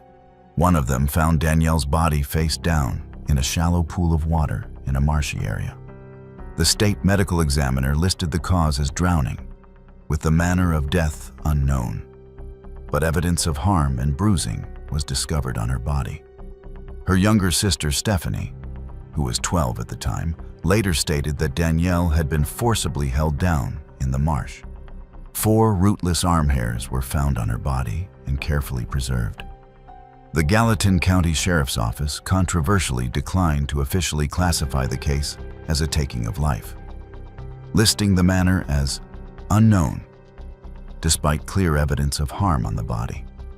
That decision created lasting frustration for the family and hampered the investigation for decades, making it harder to allocate resources and pursue leads with the urgency the case deserved. Danielle's younger sister, Stephanie, became her tireless advocate, starting public campaigns and refusing to let the case disappear from public attention. She carried that fight for 28 years. How long does a family have to wait for answers when the system will not even call what happened by its proper name? And what happens when the person responsible turns out to be someone no database in the country would have ever flagged? In 2019, the Sheriff's Office renewed efforts. In March 2023, private investigator Tom Elfmont, a retired LAPD captain, and Sergeant Court Depweg of the Newport Beach Police Department were brought in. The 4 rootless arm hairs were sent to Astria Forensics in California for forensic genome sequencing, producing a partial DNA profile. The profile returned no CODIS matches, so it was sent to Parabon Nano Labs, where genealogist C.C. Moore connected the DNA to all 4 grandparents of a man named Paul Hutchinson. On July 23, 2024, Elfmont and Depweg approached Hutchinson outside the Bureau of Land Management office in Dillon, Montana, where he worked as a fisheries biologist. During a nearly 2-hour interview, Hutchinson displayed extreme nervousness, sweating profusely, chewing on his hand, and slumping in his chair when shown Danielle's photograph. Approximately 10 hours later, Hutchinson was found gone from a self-inflicted wound. DNA collected from his body was sent to the Montana State Crime Lab, which confirmed a 100% match. Paul Nathaniel Hutchinson, approximately 55 at the time of identification, had been about 27 when Danielle was taken. He was a longtime fisheries biologist for the Bureau of Land Management with 22 years of service. He held a degree from Montana State University, was married for 22 years, had 2 adult children, and was described as an avid outdoorsman. He had absolutely no criminal record, not even a traffic violation. There was no connection whatsoever between him and Danielle Hutchins. It was a crime of opportunity committed by a man no one would have ever suspected. The case was announced as solved on August 8, 2024, by Gallatin County Sheriff Dan Springer. No charges could be filed. Law enforcement continues to examine Hutchinson's life for possible connections to other unsolved cases. Stephanie, Danielle's sister, finally had a name after 28 years of fighting. She just never got a courtroom, 4 arm hairs, and a man who could not hold his composure during a 2-hour interview. That is all it took to close a 28-year-old case. If you've made it this far and enjoy deep dives into the most shocking criminal cases, hit that subscribe button and don't forget to press the bell icon. But the next one sat cold for even longer, 50 years. And the person responsible had been invisible to genetic genealogy for one simple reason. He was adopted. Mary Schleiz. On February 15, 1974, the day after Valentine's Day, 25-year-old Mary Kathleen Schleiz left her apartment in the uptown area of Minneapolis, Minnesota, and set out to hitchhike to an art show in Chicago, a common practice in 1974. She was an honors graduate of the University of Minnesota, described by her family as a brilliant, independent woman, a gifted artist, an equestrienne, a world traveler, and a scholar who was fluent in several languages. She had ambitious plans to teach and make a lasting impact through her art. She never made it to Chicago. A witness in rural Dunn County, Wisconsin, approximately 8 miles west of Eau Claire, saw a man throw a body from a vehicle on a rural road at the intersection of 408th Avenue and 990th Street in the township of Spring Brook. Mary's body was found in a snowy ditch. She had been stabbed more than a dozen times. Her purse and coat were never recovered. But a blue and orange stocking cap was found at the scene, a detail that seemed insignificant at the time, but would prove to be the single most important piece of evidence in the entire case. The witness described the suspect as a white male, about 6 feet tall, with auburn hair and a thick dark mustache, driving a gold-colored vehicle. An eyewitness, a physical description, a police sketch, a stocking cap left behind. And still, the case went nowhere for half a century. How is that possible? Detective Craig Kozer of Dunn County worked the case for over a decade, keeping Mary Schleiz's photograph on his desk as a daily reminder. In 2009, her body was exhumed for additional DNA testing. By 2011, investigators considered the I-5 serial offender Randall Woodfield as a possible suspect, but he was never charged. A partial DNA profile was developed from the stocking cap and entered into databases no match. The real obstacle, it turned out, was something no one had anticipated. The person responsible had been adopted, making him invisible on known family trees. Standard genetic genealogy traces family lines through biological relatives. But when someone is adopted, those biological connections are hidden behind legal records and sealed files. It was a wall that stopped every investigator who hit it. In 2022, the Dunn County Sheriff's Office partnered with the Investigative Genetic Genealogy Center at Ramapo College in Mahwah, New Jersey, led by Professor David Gurney with Assistant Director Kyron Binder. This became the center's first case to deliver an arrest. The partial male DNA from the stocking cap was uploaded to Family Tree DNA and GED match.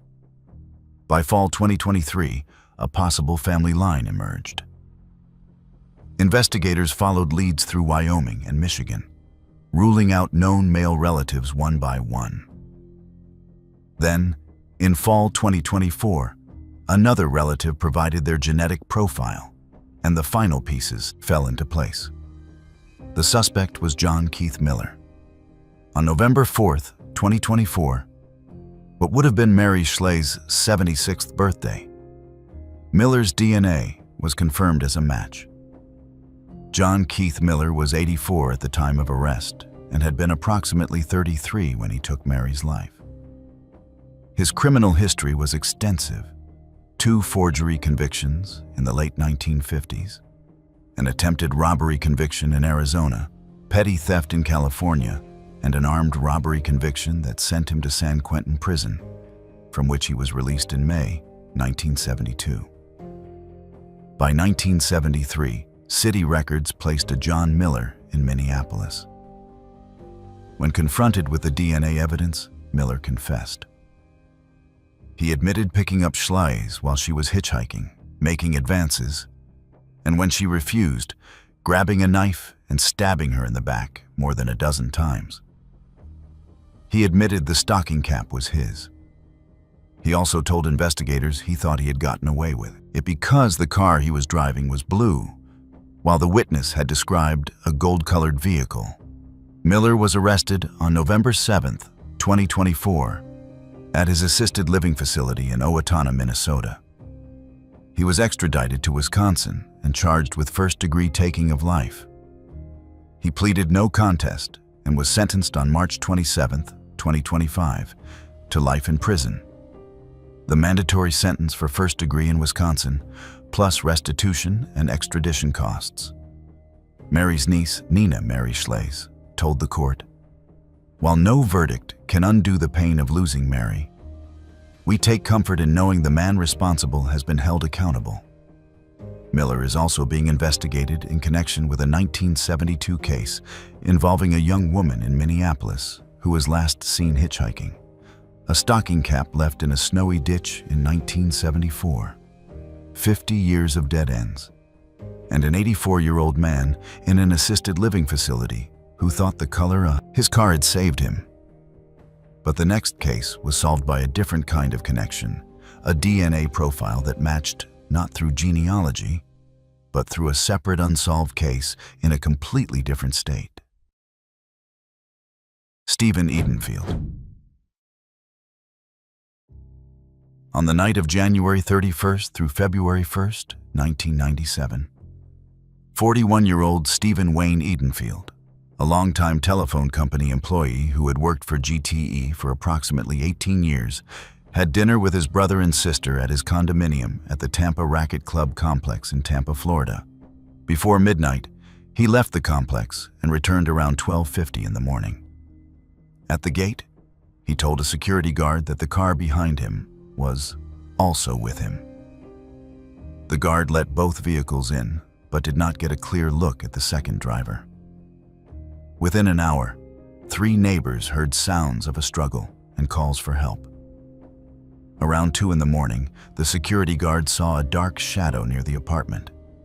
The next morning, when Stephen failed to appear to cook breakfast for his hospitalized mother, something he did every single day, his brother James went to check on him. The door was closed, but unlocked. Inside were obvious signs of a struggle. Traces of evidence everywhere. Broken pieces of a statue, a television and stereo blaring, shattered furniture. Stephen's body was found in bed under a blanket.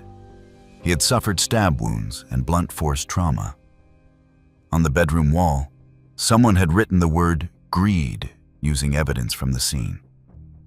A custom-made solid gold identification bracelet engraved with Stephen's name, a piece his mother had made for each of her children, had been stolen. Stephen Edenfield was an openly gay man in the 1990s who kept his dating life extremely private, even from his own family. That privacy made the investigation extraordinarily difficult.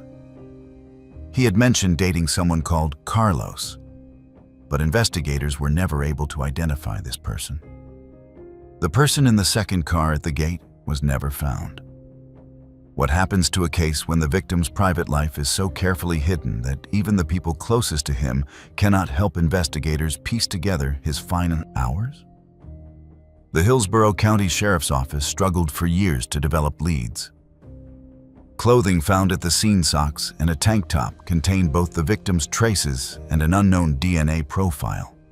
But no match could be made through any available database.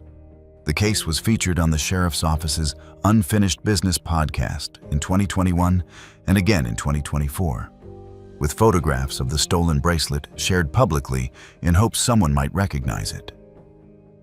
In 2022, the Cold Case Unit sent evidence to Othram Incorporated for forensic-grade genome sequencing, funded by a Bureau of Justice Assistance grant. By 2024, a previously unknown DNA profile had been developed from the tank top. Then came the break.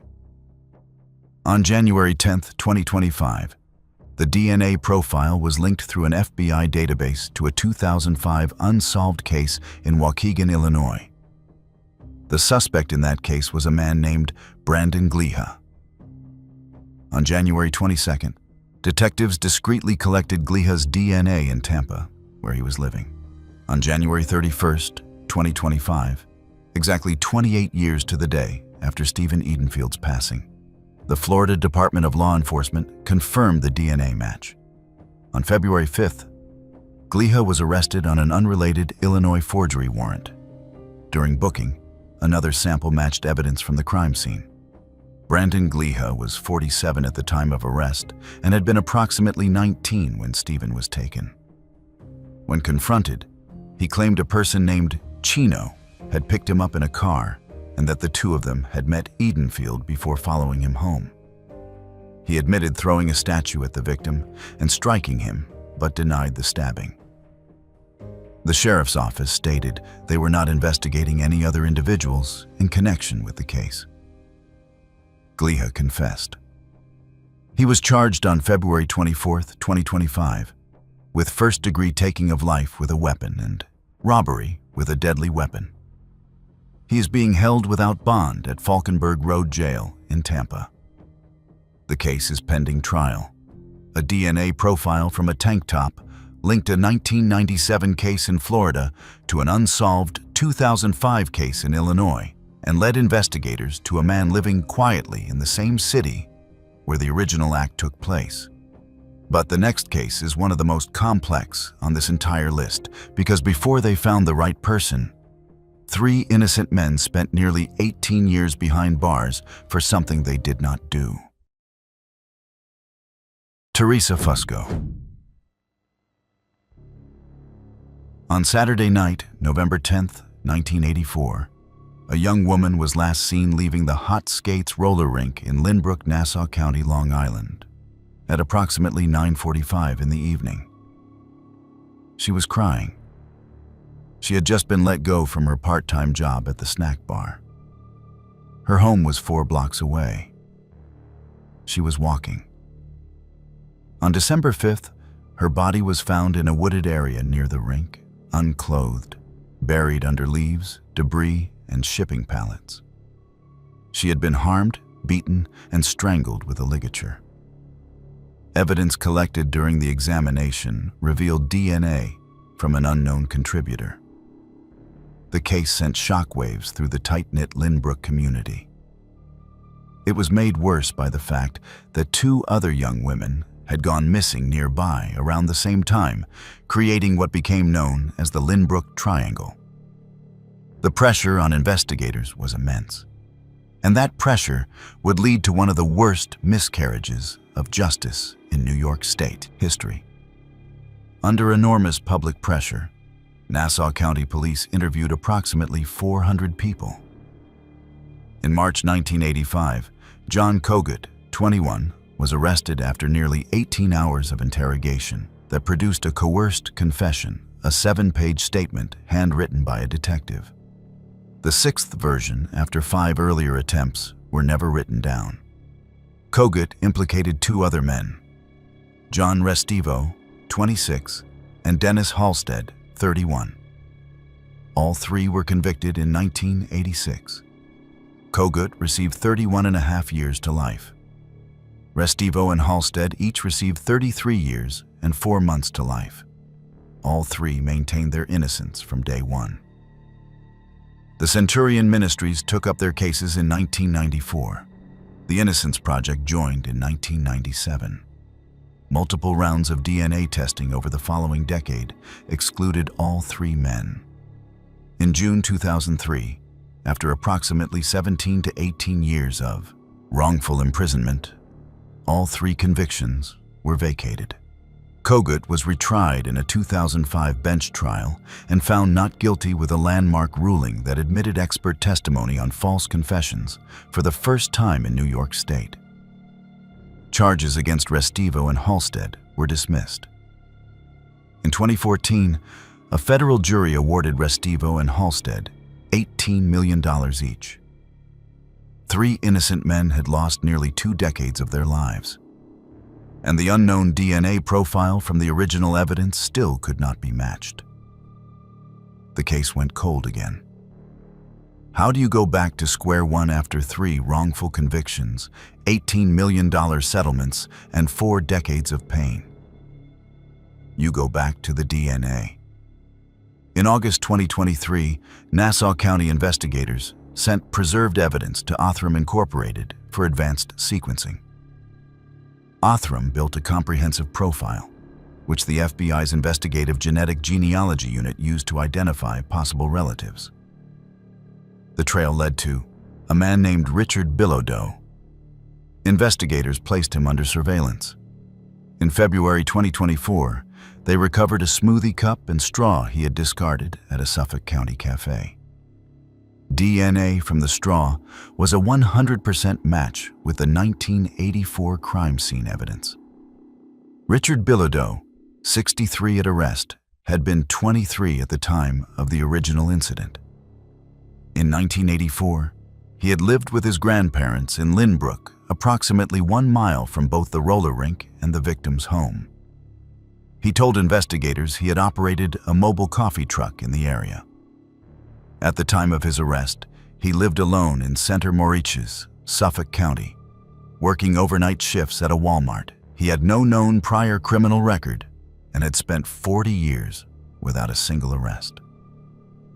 When questioned days before his arrest, he reportedly told investigators, "People got away with it back then." Nassau County District Attorney Donnelly responded publicly, "It's 2025, and I got you now." Bilodeau was arrested on October 14, 2025, and indicted on 2 counts of second-degree taking of life. He pleaded not guilty and was remanded to Nassau County Jail. His court-appointed attorney maintains his client's innocence, citing the history of 3 prior wrongful convictions in the same case. Bilodeau faces up to 25 years to life if convicted. The victim's father, Thomas Fusco, attended the arraignment and pulled a small photograph from his suit jacket pocket. Her mother passed away in 2019 without ever seeing an arrest. As of March 2026, the case is pending trial. 3 innocent men spent nearly 2 decades in prison. The real person responsible lived quietly for 40 years, working the overnight shift at a Walmart a few towns over. But the next case was solved by an even more unlikely path. Forensic sequencing of clothing preserved from a crime scene in rural Texas nearly 4 decades earlier. Ricky Herridge.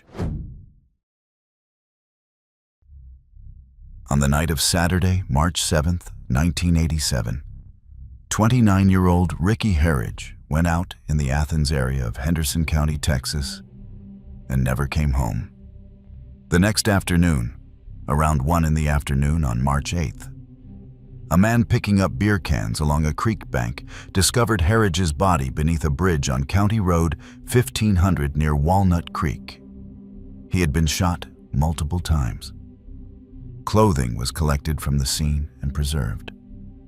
The circumstances of how he ended up at the bridge or who he had been with that night remained unclear. Herridge was a carpenter who was actively pursuing higher education at the time of his passing. His family had relocated to the Athens area from Anson, Texas, when he was an infant. His surviving sister, Virginia Herridge Culpepper, described him as the protector, the big brother, and the rock of the family. The kind of man who would confront a friend for using inappropriate language in front of his sister, even as adults. He had a daughter and a stepson. His mother, Annette, never stopped hoping for answers. The Henderson County Sheriff's Office investigated extensively, receiving numerous leads and developing multiple theories over the years. But no motive, no suspect, and no arrest ever materialized. The person ultimately identified was, in the sheriff's words, on nobody's radar. As original investigators retired one by one, the case languished. Virginia started a Facebook memorial page in 2015 to keep her brother's name in the public eye. In 2019, Sheriff Bodie Hillhouse ordered the case reopened. Clothing from the original 1987 scene was sent to Pure Gold Forensics in California, which extracted a traditional DNA profile and uploaded it to CODIS No Match. The sheriff's office then partnered with Season of Justice, a nonprofit that funds advanced forensic testing. In 2022, evidence was submitted to Othram Incorporated for forensic-grade genome sequencing. Othram's Forensic Genetic Genealogy Team, assisted by the FBI Dallas Violent Crimes Task Force, using advanced genealogical methods, produced investigative leads that pointed to a name: Dallas Reynolds Casanova. On November 7, 2025, the Henderson County Sheriff's Office announced the identification. Casanova had resided in Henderson County at the time of the incident. His DNA was confirmed present on Harridge's clothing. No known motive or relationship between the two men has ever been established. But there was a problem that was by now familiar in these cases. Casanova had passed away in 2008 in New Orleans, Louisiana. He could never face prosecution. Sheriff Hillhouse stated, "I personally feel like if it went before a jury in today's time, Dallas Casanova would have been convicted. Unfortunately, he is deceased, and we weren't able to bring him to justice." Mother Annette Harridge, who had waited 38 years, still wants to know why. Sister Virginia expressed gratitude but said plainly, "Case closed just doesn't do it for me. We still don't have justice." This was the 24th case in Texas solved using Othram technology. A name on preserved clothing from 1987. A man who had been gone since 2008. And a family that waited 38 years for a truth that still feels incomplete. But the final case on this list is the one that may stay with you the longest because it involves the youngest victim, the most disturbing perpetrator, and a single strand of hair that sat in an evidence locker for 3 decades before the technology existed to read it. Morgan Jade Violi. On July 24, 1996, in broad daylight during summer vacation, a young girl was playing outside with a friend in the parking lot of the Colony Apartments in Bowling Green, Kentucky. A man in a maroon Chevrolet van pulled in, exited the vehicle, and first tried to grab the other child, who escaped. He then grabbed Morgan Jade Violi, threw her into the back of the van, and sped away. Morgan's older sister Heather heard a scream and ran around to see the man sitting in the van. An adult witness described the vehicle and a license plate containing the letters MN. A composite sketch was produced. The FBI offered a $25,000 reward. Morgan Jade Violi loved to dance, sing, and tell her older sisters she was bigger than them. United States Attorney Bum Garner said at the press conference announcing the case's resolution, "She was more than the worst thing that happened to her. She was a daughter. She was a little sister." The gay person responsible drove south on Interstate 65, exited at White House, Tennessee, pulled over near a barn, and ended Morgan's life using his hand and a handkerchief.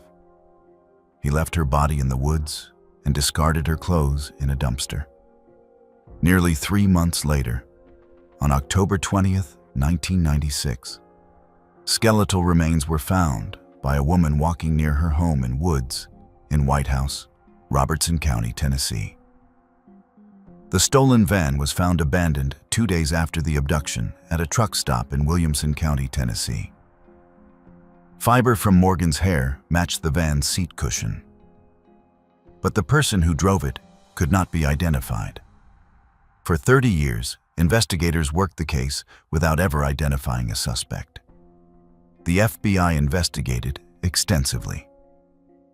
Bowling Green police followed every lead.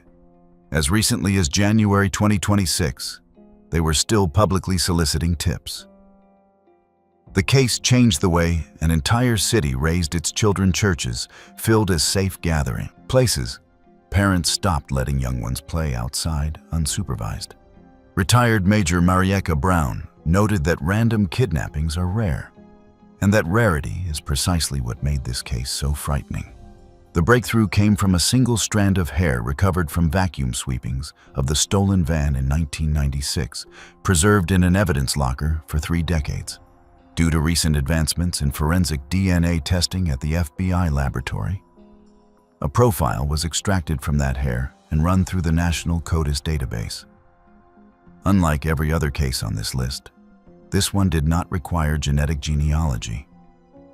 CODIS returned a direct match to a man named Robert Scott Froberg, already in the system because he was currently incarcerated in Alabama.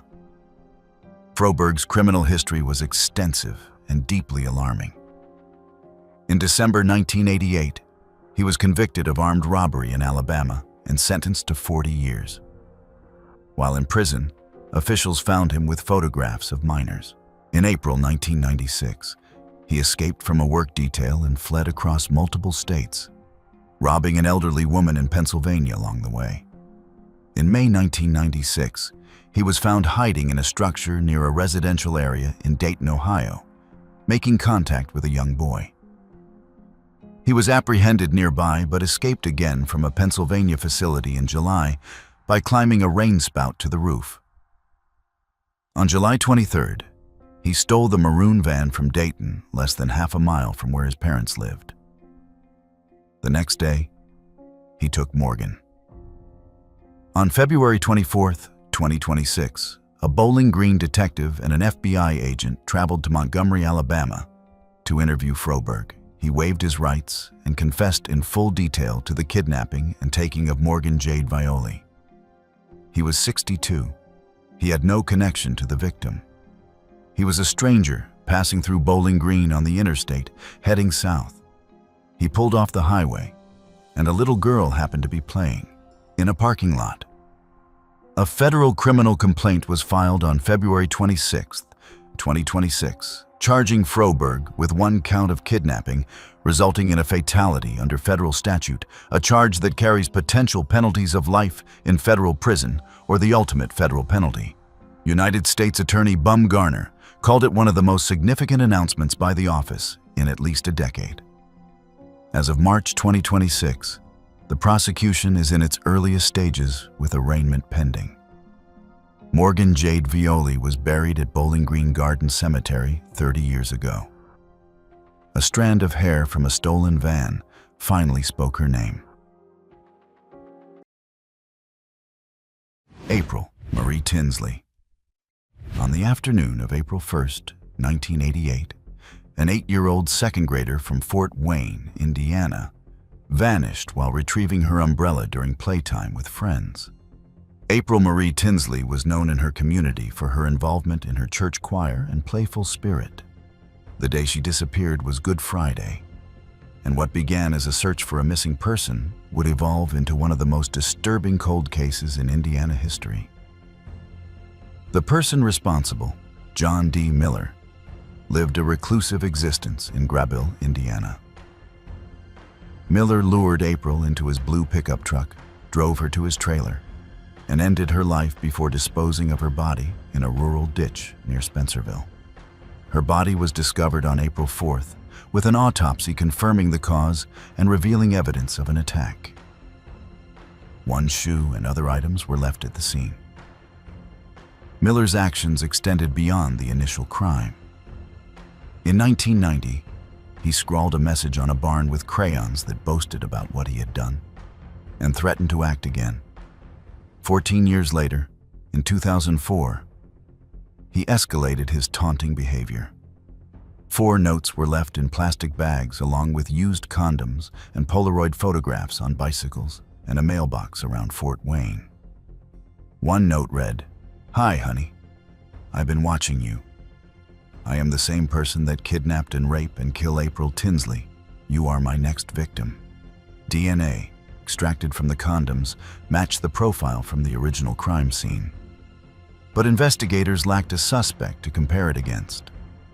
The FBI developed a profile describing the perpetrator as a local, low-income individual in his 40s to 50s. Despite these insights and the physical evidence, The case remained unsolved for 3 decades. The turning point arrived in 2018 through genetic genealogy. Detectives partnered with Parabon Nanolabs and uploaded the DNA profile to GEDmatch, a public genealogy database. This approach identified relatives of the unknown perpetrator, allowing investigators to narrow their search to Miller and his brother. Surveillance of Miller's residence led to the collection of trash samples, and DNA from discarded condoms provided the definitive match. When arrested on July 15, 2018, Miller immediately said April's name and confessed to investigators.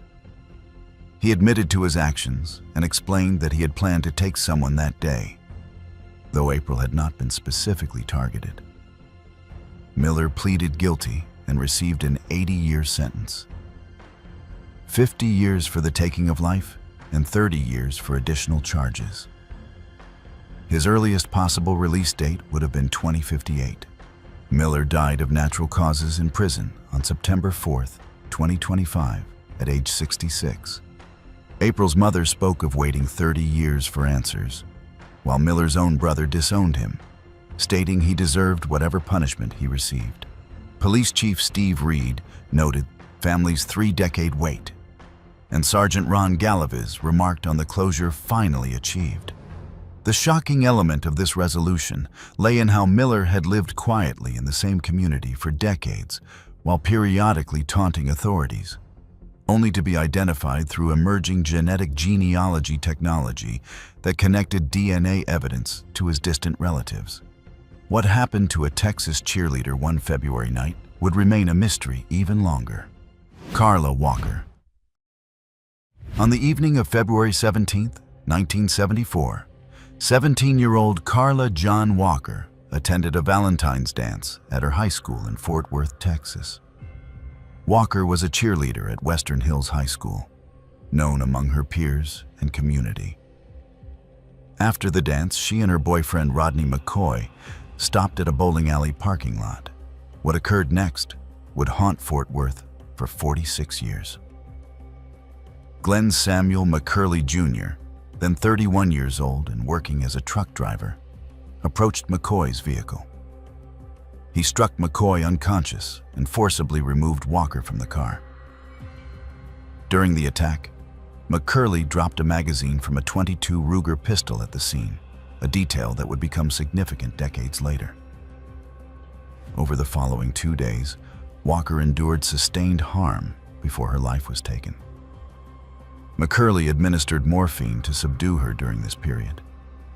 Her body was discovered in a culvert near Lake Benbrook, and the autopsy confirmed she had been alive following her abduction. The medical examination revealed evidence of the prolonged nature of her ordeal. The investigation in 1974 pursued multiple leads, but McCurley passed a polygraph examination, which diverted suspicion away from him. When questioned about the magazine found at the scene, he claimed the weapon had been taken from him. The case grew cold as conventional investigative techniques reached their limits. Investigators suspected connections to other unsolved cases from the 1970s and 80s in the Fort Worth area, though no additional charges were ever filed. The motive appeared to be random and opportunistic, driven by opportunity rather than any prior connection to Walker. The breakthrough came 46 years after Walker's disappearance. In 2020, Othram Inc., a forensic laboratory, analyzed degraded DNA samples from Walker's clothing. The testing was funded by Oxygen Network's The DNA of Murder series. Despite the age and condition of the evidence, scientists successfully developed a DNA profile suitable for genetic genealogy analysis. This profile was used to identify family members, ultimately leading investigators to McCurley. Trash samples collected from his residence, along with a cheek swab, confirmed the match to DNA evidence from 1974. McCurley was arrested in September 2020 at age 77 and charged with capital offense. During his 2021 trial, Prosecutors presented evidence, including the .22 Ruger that McCurley had kept hidden for decades. Midway through the proceedings, he changed his plea to guilty and received a life sentence without the possibility of release. In a statement to a reporter, McCurley said he had had enough hounding. He died in prison in July 2023. Walker's family expressed gratitude for the technology that finally provided answers, though they lamented the decades of delayed justice. The case inspired the Walker Act, which provides federal funding for forensic genealogy in cold cases. The shocking revelation that Walker had endured days of captivity and that her assailant had lived freely for nearly half a century underscored both the tragedy and the transformative power of genetic science. But DNA technology would prove capable of solving cases with even more challenging evidence. Stephanie Isaacson.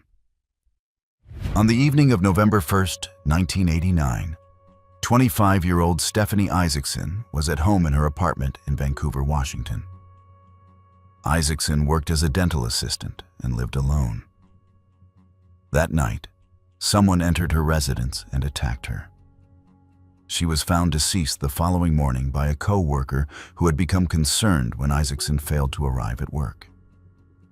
The crime scene investigation revealed evidence of a violent encounter. Isaacson had been harmed in her own bedroom, and forensic examiners collected biological evidence from her clothing. However, the DNA technology available in 1989 was rudimentary compared to modern standards, and the case quickly went cold. Investigators suspected a connection to an earlier incident involving Melody Vanderberg in 1986, which had occurred in the same Vancouver area. The similarities in the circumstances and methods suggested a potential link, but without the ability to match DNA profiles, the connection remained speculative. For 3 decades, the evidence sat in storage while forensic science advanced. The DNA sample collected from Isaacson's clothing was minimal and degraded, measuring just 0.12 nanograms, an amount considered insufficient for traditional DNA analysis methods. Most laboratories would have deemed such a sample too small to work with. The breakthrough came when the Vancouver Police Department partnered with Othram Inc., a laboratory specializing in forensic genome sequencing. Using advanced techniques developed in the 2010s, Othram scientists were able to extract and sequence DNA from the minuscule sample. This represented a record low amount of DNA, successfully used to develop a complete genetic profile. The resulting profile was uploaded to genetic genealogy databases, where it matched relatives of a man named Darren Roy Marchand. Investigators learned that Marchand had been of French-Canadian descent, which aided in the genealogical research process by narrowing the family tree search. As detectives compiled information about Marchand, they discovered a troubling pattern. He had been the prime suspect in the 1986 Melody Vanderberg case, confirming the earlier suspicion of a connection. The evidence now strongly suggested Marchand had been responsible for both incidents. However, justice in the traditional sense would be impossible. Marchand had taken his own life in 1995 at the age of 31, just 6 years after Isaacson's demise. He died without ever being charged or questioned about either case. Details about Marchand's background and personal life remained limited, but the pattern of his suspected activities indicated a progression of increasingly serious behavior. The resolution of Isaacson's case in 2019, 30 years after her passing, demonstrated the extraordinary advances in forensic DNA technology.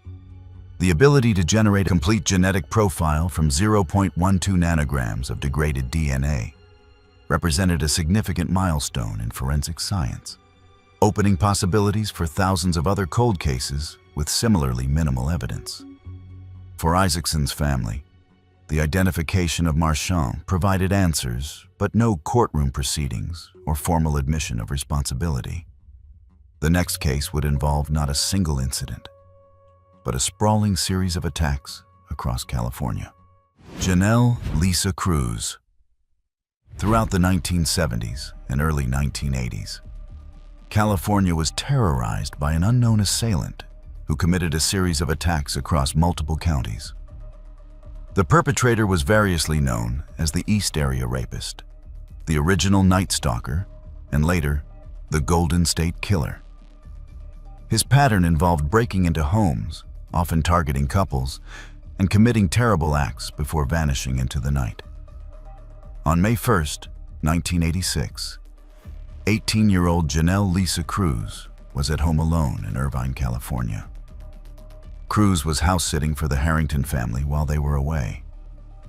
That night, the perpetrator entered the residence and attacked Cruz, who was beaten and harmed before her life was taken.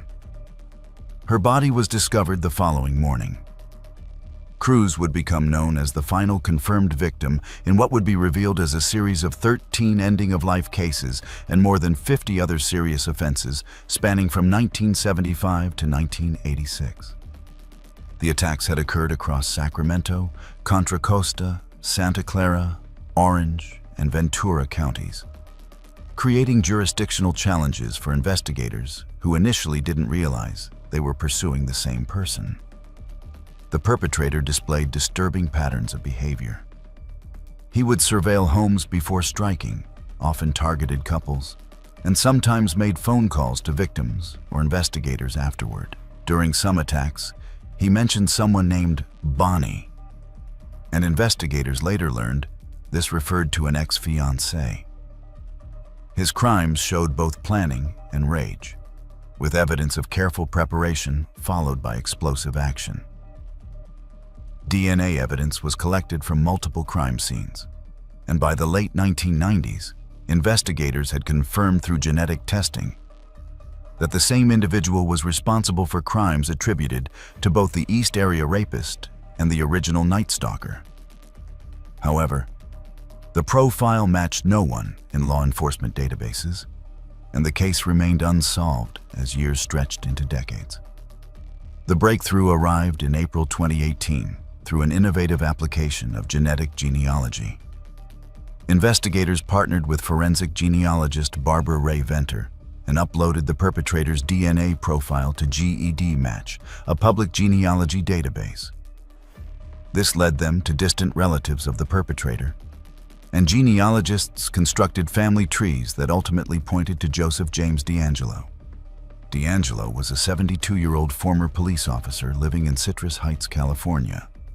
He had served as a police officer in Exeter and Auburn during the 1970s, but had been fired from the Auburn Police Department in 1979 for shoplifting. He had also served in the Navy during the Vietnam War as a damage controlman. DeAngelo was married with 3 daughters who were unaware of his other activities. Investigators conducted surveillance and collected discarded items from DeAngelo's residence. DNA from his car door handle and trash confirmed the match. He was arrested on April 24, 2018. During initial interactions with authorities, DeAngelo would speak in different voices, including one he called Jerry, through which he made statements about his actions. In June 2020, he pleaded guilty to 13 counts of ending life and multiple other offenses, receiving life imprisonment without the possibility of release to avoid the possibility of capital punishment. In November 2025, a book by the prosecutor detailed additional aspects of the case, providing further insights into the investigation and DeAngelo's psychology. He remains incarcerated at Corcoran State Prison in protective custody at age 80. Cruz's family and the families of other victims attended DeAngelo's sentencing hearings, where many delivered impact statements. The resolution brought closure to dozens of families who had waited decades for answers. Though the knowledge that DeAngelo had lived freely for over 30 years after his last known offense remained difficult to accept. While DeAngelo's capture represented a massive investigative success, Another case would reveal how perpetrators sometimes inadvertently provided the very evidence that would lead to their identification. Anna Jean Kane. On the afternoon of March 21st, 1988, 39-year-old Anna Jean Kane was found deceased in her home in Hamburg, Pennsylvania. Kane was a mother who lived in the small Berks County community. Her body was discovered by family members who had become concerned when she didn't respond to attempts to contact her. The crime scene investigation revealed evidence of a violent encounter. Kane had been harmed in her own residence, and investigators collected biological evidence from items at the scene. However, despite extensive investigation and interviews with potential suspects, the case went cold. No clear motive emerged, and without DNA databases or advanced forensic genealogy, investigators had few avenues to pursue. Then, in 1990, something extraordinary occurred. An anonymous letter arrived at the Reading Eagle newspaper containing details about Kane's demise that only the perpetrator would know. The letter was boastful in tone and appeared designed to taunt investigators. The sender had sealed the envelope and, importantly, had licked the seal, leaving behind saliva. Investigators preserved this letter as evidence, recognizing its potential value. The details contained within it confirmed that the author had direct knowledge of the incident, but without the ability to extract and analyze DNA from the minimal saliva sample. The letter couldn't immediately lead to an identification. Decades passed with no new developments. The letter sat in evidence storage while forensic science progressed. By the 2010s, techniques had advanced sufficiently to extract DNA from even minute biological samples, like the saliva residue on an envelope seal. In the early 2020s, the Pennsylvania State Police decided to revisit Kane's case using modern genetic genealogy techniques. They sent the letter to Parabon Nanolabs, a company specializing in forensic genetic genealogy. Scientists successfully extracted DNA from the envelope and developed a genetic profile. This profile was then compared to genetic information in genealogy databases, leading investigators to a family tree that included a man named Scott Grimm. Grimm was a native of Hamburg, the same small community where Kane had lived and died. Investigators discovered that Grimm had a history of harassment, including sending disturbing letters to others. He had been arrested in 2002 for similar behavior.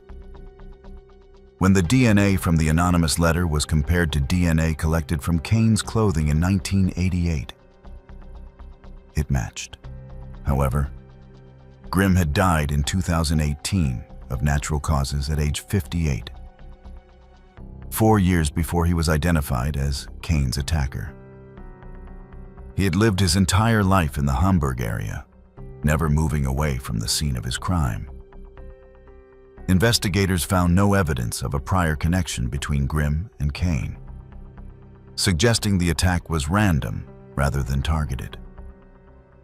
The psychological profile that emerged suggested traits consistent with a need for attention and recognition. The act of sending a boastful letter to a newspaper, combined with Grimm's later pattern of harassing correspondence, indicated someone who wanted his actions acknowledged, even if his identity remained hidden. The resolution of Kane's case in 2022, 34 years after her passing, provided her family with answers they had waited decades to receive.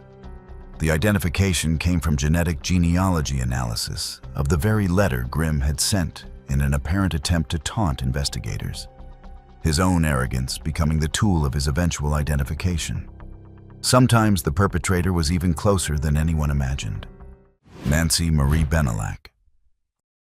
On October 28, 1970, 27-year-old Nancy Marie Benelak returned home to her apartment in Sacramento, California. Benelak worked as a legal secretary and lived alone in an apartment building. That evening, she was attacked in her own home with a knife from her kitchen, sustaining multiple wounds before her life was taken. when Benelak's body was discovered the following morning by a colleague who had arrived to carpool to work. The crime scene revealed a brutal encounter.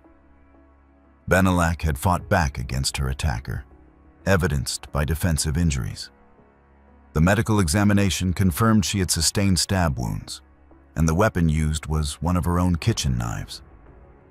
What made this case particularly significant from a forensic standpoint was the blood evidence. Investigators found a blood trail that included the perpetrator's own blood mixed with the victim's. The attacker had been injured during the struggle, likely cut by the same knife. This biological evidence would prove crucial decades later. The initial investigation in 1970 pursued conventional leads. Detectives interviewed neighbors, co-workers, and anyone who might have had contact with Benelak. They examined her personal relationships and professional connections. However, without DNA technology or genetic databases, the case eventually went cold despite the presence of the perpetrator's blood at the scene. The evidence was preserved and stored as forensic science advanced through the decades. By the 2010s, DNA extraction and analysis techniques had progressed to the point where even decades-old dried blood samples could yield usable genetic profiles. In 2019, the Sacramento County District Attorney's Office received a grant from the Bureau of Justice Assistance to fund genetic genealogy work on cold cases. Benelak's case was selected as a priority for this new approach. The blood evidence collected in 1970 was sent to a forensic laboratory for DNA extraction and analysis. Scientists successfully developed a DNA profile from the perpetrator's blood and uploaded it to genetic genealogy databases. The profile matched relatives of a man named Richard John Davis. As investigators built out the family tree and narrowed their focus, they made a stunning discovery. Davis had been Benelak's neighbor in the same apartment building. Further investigation revealed that Davis had lived in the building at the time of Benelak's demise. He had likely encountered her in common areas, perhaps on stairs or in hallways. Investigators found no evidence of any prior relationship between them, suggesting the attack was opportunistic rather than premeditated. Davis had no known history of similar behavior prior to 1970. However, Davis had died in 1997 from complications related to alcoholism, 22 years before he was identified.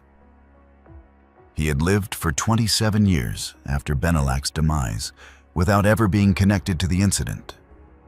The resolution came when DNA from Davis's relatives confirmed the familial match. In 2020, the Sacramento County District Attorney's Office announced that genetic genealogy had definitively identified Davis as Benelak's attacker, closing a 50-year-old cold case. If you've made it this far and enjoyed deep dives into the most shocking criminal cases, hit that subscribe button and don't forget to press the bell icon. The proximity between victim and perpetrator would prove to be a recurring pattern in these cases. Rita Curran. On the evening of July 20th, 1971, 24-year-old Rita Curran returned to her apartment in Burlington, Vermont. Curran worked both as a teacher and as a motel maid, maintaining a busy schedule that kept her engaged in her community. She lived in a multi-unit building where she knew her neighbors by sight and occasionally exchanged pleasantries in the hallways and stairwells. That night, someone entered her apartment and attacked her. Curran fought back fiercely against her assailant, evidenced by the defensive injuries documented during the medical examination. She was beaten and ultimately lost her life to suffocation. The scene revealed signs of a violent struggle, with displaced furniture and other indicators that Curran had resisted her attacker with considerable determination. The investigation in 1971 focused on interviewing building residents and anyone who had contact with Curran in the days leading up to her passing. Among those questioned was William DeRose. who lived in the apartment directly above Curran's unit. DeRose provided investigators with an alibi, stating he had been with his wife at the time of the incident. His wife corroborated this account, and without evidence to contradict their statements, investigators moved on to other leads. Physical evidence was collected from the scene, including cigarette butts found in the apartment. However, DNA analysis did not exist in 1971, and these items were simply cataloged and stored as part of the case file. As months passed without a breakthrough, the case grew cold. DeRose and his wife separated not long after Curran's demise. He left Burlington and eventually relocated to Thailand, where he became a monk. His life took an unexpected trajectory that seemed far removed from the violence that had occurred in Burlington. In 1986, DeRose died from an overdose at the age of 43. Decades later, advances in forensic DNA technology prompted Burlington police to revisit cold cases from the 1970s. In 2014, the cigarette butts from Curran's apartment were sent for DNA testing. Scientists successfully extracted DNA and developed a profile of an unknown male. By 2019, genetic genealogy had become a viable investigative tool. The DNA profile from the cigarette butts was uploaded to genealogy databases, leading to matches with relatives of DeRose. Investigators built a family tree and narrowed their focus to William DeRose as the likely source of the DNA. Confirmation came through a DNA sample from DeRose's half-brother, which established a familial match. Further investigation into DeRose's background revealed troubling details. He had a documented history of unpredictable outbursts. In one incident, he had stabbed a friend without apparent provocation. In another, he had attempted to harm his wife by choking her. His former spouse later told investigators that DeRose had a tendency toward aggression that would emerge suddenly and without warning. The timeline suggested that on the night of Curran's passing, DeRose had argued with his wife before leaving their apartment. He went downstairs to Curran's unit, where the fatal encounter occurred. His wife's false alibi had shielded him from suspicion in 1971, allowing him to escape detection entirely. In February 2023, Burlington police announced that genetic genealogy had definitively identified DeRose as Curran's attacker. Curran's sister, Mary Campbell, praised the compassion shown by investigators over the decades, while her brother Tom spoke of their close-knit family. Another case would involve evidence collected during a wellness check. Laura Kempton. On the evening of September 27, 1981, 23-year-old Laura Kempton spent time socializing in Portsmouth, New Hampshire. Kempton was a beauty school student building a career in cosmetology. She was last seen entering her apartment alone later that night, with witnesses confirming she appeared to be in good spirits and showed no signs of concern. The following afternoon, September 28th, a local officer arrived at Kempton's apartment to serve a summons for an unrelated civil matter. When there was no response at the door, the officer entered the apartment to conduct a welfare check. Inside, he discovered Kempton's body. She had been struck with a heavy object, and examination revealed she had sustained significant trauma. Cords were found around her ankles and neck, indicating her attacker had used materials found in the residence. The crime scene suggested a break-in motivated by opportunity. There were no signs that Kempton had known her attacker or had invited anyone into her apartment that evening. Investigators theorized the incident had a concerning motivation based on the circumstances. Though the perpetrator had left no identification and appeared to have targeted Kempton randomly. A glass bottle was recovered from the scene and believed to be the weapon used. Biological evidence was also collected. But DNA technology in 1981 was not advanced enough to develop a usable profile. The case grew cold as traditional investigative methods exhausted their potential. For 4 decades, Kempton's family waited for answers while forensic science evolved. By the early 2020s, techniques had advanced to the point where even degraded samples from decades-old crimes could yield DNA profiles suitable for genetic genealogy analysis. In 2022, the New Hampshire Department of Justice partnered with a forensic genealogy laboratory to analyze evidence from Kempton's case. Scientists developed a DNA profile from biological material collected at the scene and uploaded it to genealogy databases. The profile matched relatives of a man named Ronnie James Lee. Lee had been 21 years old in 1981 and was an Army veteran who worked in Portsmouth. Background checks revealed he had an extensive record of prior offenses, though nothing connecting him directly to Kempton.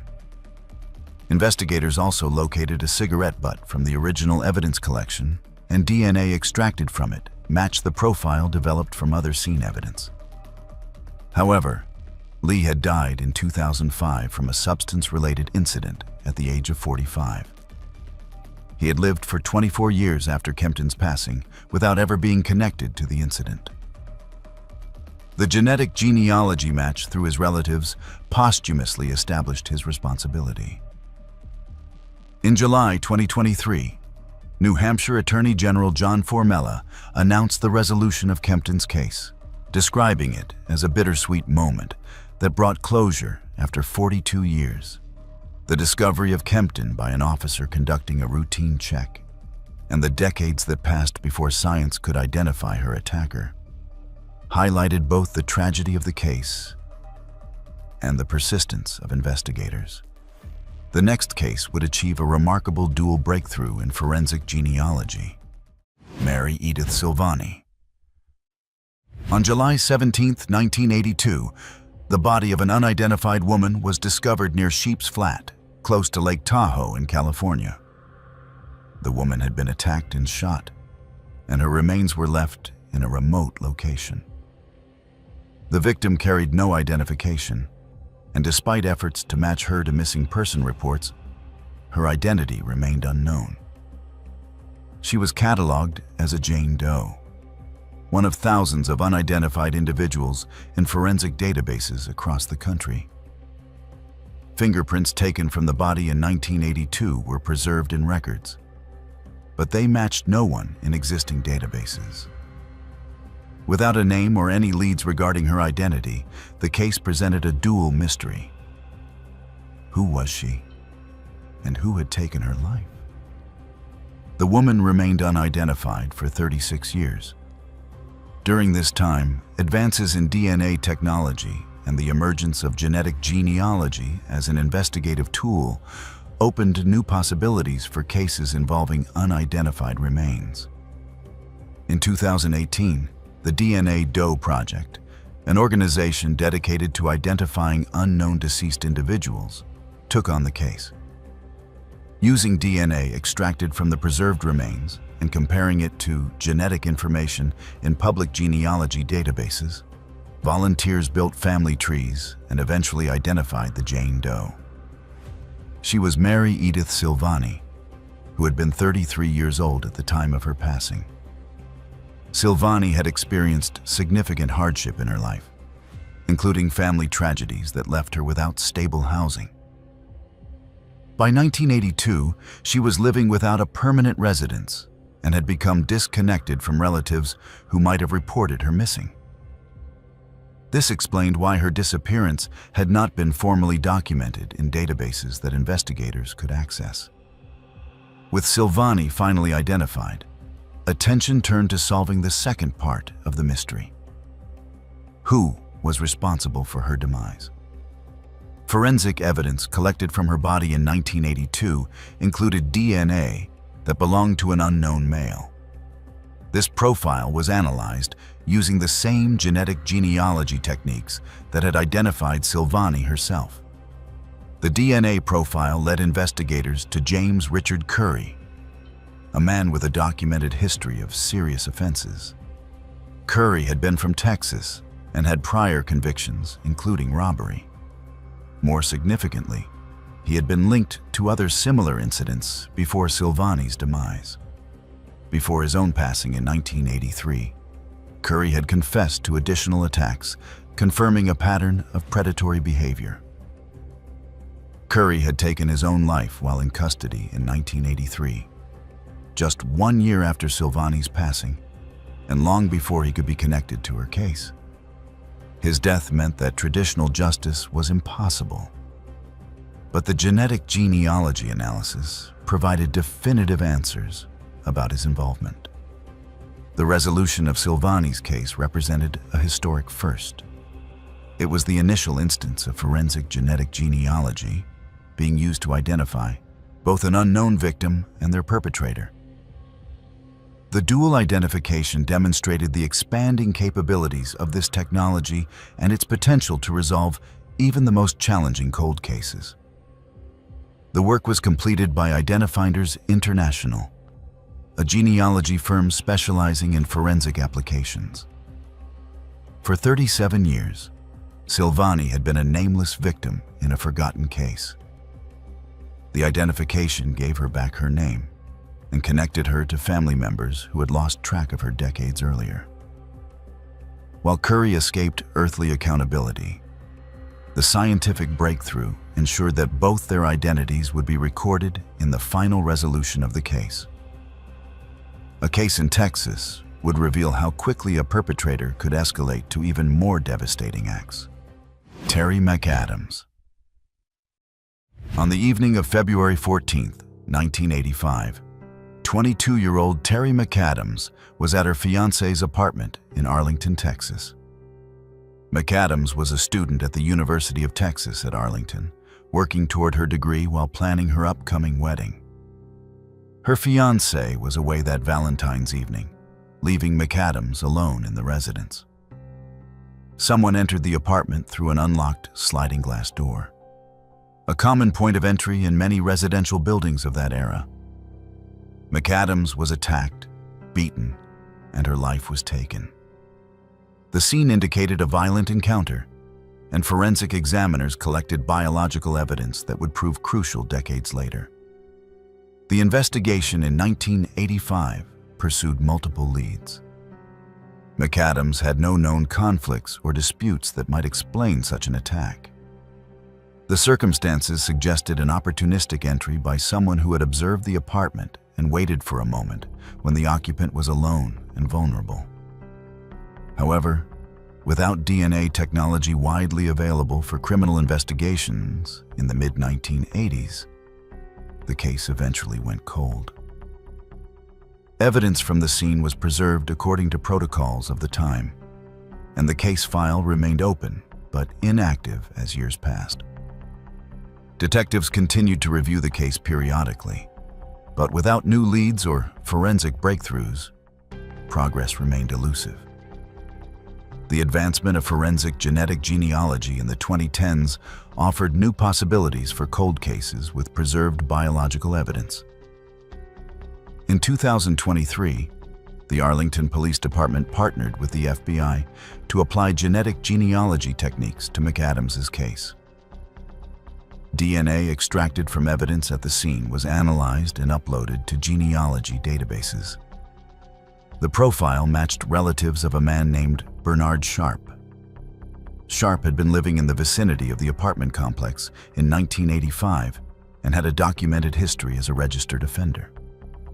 His background suggested a pattern of concerning behavior, and the proximity to McAdams's residence provided the opportunity for the opportunistic attack that investigators had long theorized. However, Sharp would never face charges for McAdams's demise. In November 1985, just 9 months after attacking McAdams, Sharp took the lives of his wife and a friend before taking his own life. This final act of destruction occurred before any connection could be made between Sharp and the Valentine's Day incident involving McAdams. The genetic genealogy analysis in 2023 definitively linked Sharp to McAdams through DNA evidence, closing the case nearly 40 years after it occurred. Arlington Police Chief Al Jones stated that detectives had never wavered in their commitment to finding answers, even across multiple generations of investigators. The revelation that Sharp had escalated from attacking McAdams to taking multiple lives just months later highlighted the dangerous progression that can occur when such individuals remain unidentified. For McAdams's family and her former fiancé, the resolution brought long-awaited answers about what had happened that Valentine's evening in 1985. In Wisconsin, investigators would discover that two separate incidents spanning 5 years shared a common perpetrator: Diane Olkwitz and Terry Erdman. On November 3, 1966, 19-year-old Diane Olkwitz arrived for her shift at the Kenworth Trucking Facility in Menomonee Falls, Wisconsin. Olkwitz worked as a secretary and was known as a warm and caring individual by her colleagues and family. When she failed to return home that evening, family members contacted authorities and a search of the facility was conducted. Olkwitz was found deceased inside the building, having sustained more than 100 stab wounds. The extensive nature of the attack suggested extreme rage or psychological disturbance on the part of the perpetrator. Medical examination confirmed that the attack had not included certain other elements, indicating the primary motive may have been tied to anger or opportunity rather than other factors. The investigation in 1966 identified no clear suspects. Olkwitz had no known conflicts, and co-workers reported nothing unusual in the days leading to her demise. The case grew cold despite the preservation of physical evidence from the scene. 5 years later, on June 24, 1971, the body of 15-year-old Terry Erdman was discovered in a field in Milwaukee, Wisconsin. Erdman had been stabbed approximately 60 times, and her body had been partially disrobed. The brutality of the attack and certain circumstantial details led some investigators to wonder if there might be a connection to other unsolved cases, but without concrete evidence, this remained speculation. Both crime scenes were located within 2 miles of each other, though this proximity was not initially recognized as significant. The cases were investigated separately, and decades passed with both remaining unsolved. Families of both victims continued to seek answers as years stretched into decades. The breakthrough came in the 2020s through advances in DNA sequencing and genetic genealogy. In 2021, Othram, Inc. was able to extract and sequence DNA from evidence collected at both crime scenes decades earlier. The DNA from Olkwitz's case came from items at the scene, while Erdman's case yielded DNA from biological evidence on her body. Analysis revealed that the DNA profiles from both cases matched each other, confirming that the same person was responsible for both attacks. This was a significant development, linking two cases that had been investigated independently for more than 50 years. The combined profile was then uploaded to genealogy databases for familial matching. The genetic genealogy analysis, conducted with FBI assistance, identified relatives of a man named Clarence Marcus Tappendorf. Tappendorf had worked as a truck driver and was familiar with the areas where both incidents occurred. His occupation and local knowledge would have given him access to the Kenworth facility where Olkwitz worked and familiarity with the routes near where Erdman was found. Tappendorf had died in 2008 at the age of 80, never having been connected to either case during his lifetime.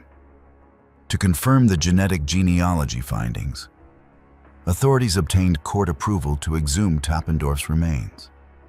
DNA extracted from his body definitively matched the profiles from both crime scenes. The announcement of the resolution came in 2023, more than 50 years after both incidents. Olkwitz's sister Debbie spoke of her sister's caring nature and the family's long wait for answers. The shocking revelation that the same person had committed both attacks, separated by 5 years and targeting victims of different ages and circumstances, raised questions about Tappendorf's activities during the years between and whether there might have been additional victims who were never connected to him. The final case would be resolved in the most dramatic fashion, involving a standoff that ended the perpetrator's life. Deborah Lee Miller. On the morning of April 29, 1981, 18-year-old Deborah Lee Miller was found deceased in her apartment in Mansfield, Ohio. Miller worked as a waitress and lived in a modest apartment building. She had been attacked with items from her own kitchen, including an oven grate and cooking pots, sustaining severe trauma before her life was taken. The crime scene suggested someone had entered Miller's apartment with harmful intent. There were no signs of forced entry, leading investigators to theorize that Miller may have known her attacker, or that the perpetrator had gained access through an unlocked door. The brutality of the attack, using improvised weapons found in the residence, painted a picture of rage or opportunity, rather than premeditation. Investigators conducted extensive interviews with building residents, including James Van Est, who lived in the apartment directly above Miller's unit. Van Est provided statements about his whereabouts and claimed to have no knowledge of the incident. Without evidence to contradict his account and lacking DNA technology to analyze biological evidence from the scene, the case eventually went cold. Evidence was preserved according to 1981 protocols, and the case file remained open but inactive for decades. Periodic reviews by cold case detectives found no new leads using conventional investigative methods. By 2021, advances in DNA technology made it possible to analyze complex mixed profiles that would have been unusable in earlier decades. Forensic scientists were able to extract and separate multiple DNA profiles from evidence collected at Miller's apartment in 1981. One of these profiles belonged to an unknown male who was not Miller or any of the individuals who had been ruled out during the original investigation. This profile was suitable for genetic genealogy analysis. When uploaded to genealogy databases and analyzed, it led investigators back to James Van Est, the upstairs neighbor who had been interviewed 40 years earlier. Further investigation revealed inconsistencies between Van Est's 1981 statements and the physical evidence. In 2024, investigators approached Van Est for a follow-up interview. During this conversation, detectives presented him with information about the DNA evidence and the inconsistencies in his previous statements. Following this interview, Van Est fled the area. On November 18, 2024, law enforcement located Van Est and attempted to take him into custody. A standoff ensued during which an officer was wounded. The confrontation ended when Van Est was fatally shot. His death occurred before he could be formally charged with Miller's demise, though the DNA evidence had definitively connected him to the crime scene. Detective Terry Butler stated that Van Est likely sensed the investigation was closing in on him after the 2024 interview, prompting his flight and the eventual confrontation. Van Est had also been facing unrelated federal charges at the time of his death, adding additional pressure. The resolution of Miller's case came 43 years after her passing. The revelation that her upstairs neighbor had been responsible all along, providing false information to investigators in 1981 and living in the same building where he had committed the offense, echoed patterns seen in other cases where proximity and opportunity had enabled perpetrators to remain undetected for decades. For Miller's family, the identification brought closure, but also the difficult knowledge that justice had come only through Van Est's death rather than through trial and formal accountability. This was all from our side today. Thanks for watching. Click here to check out another video.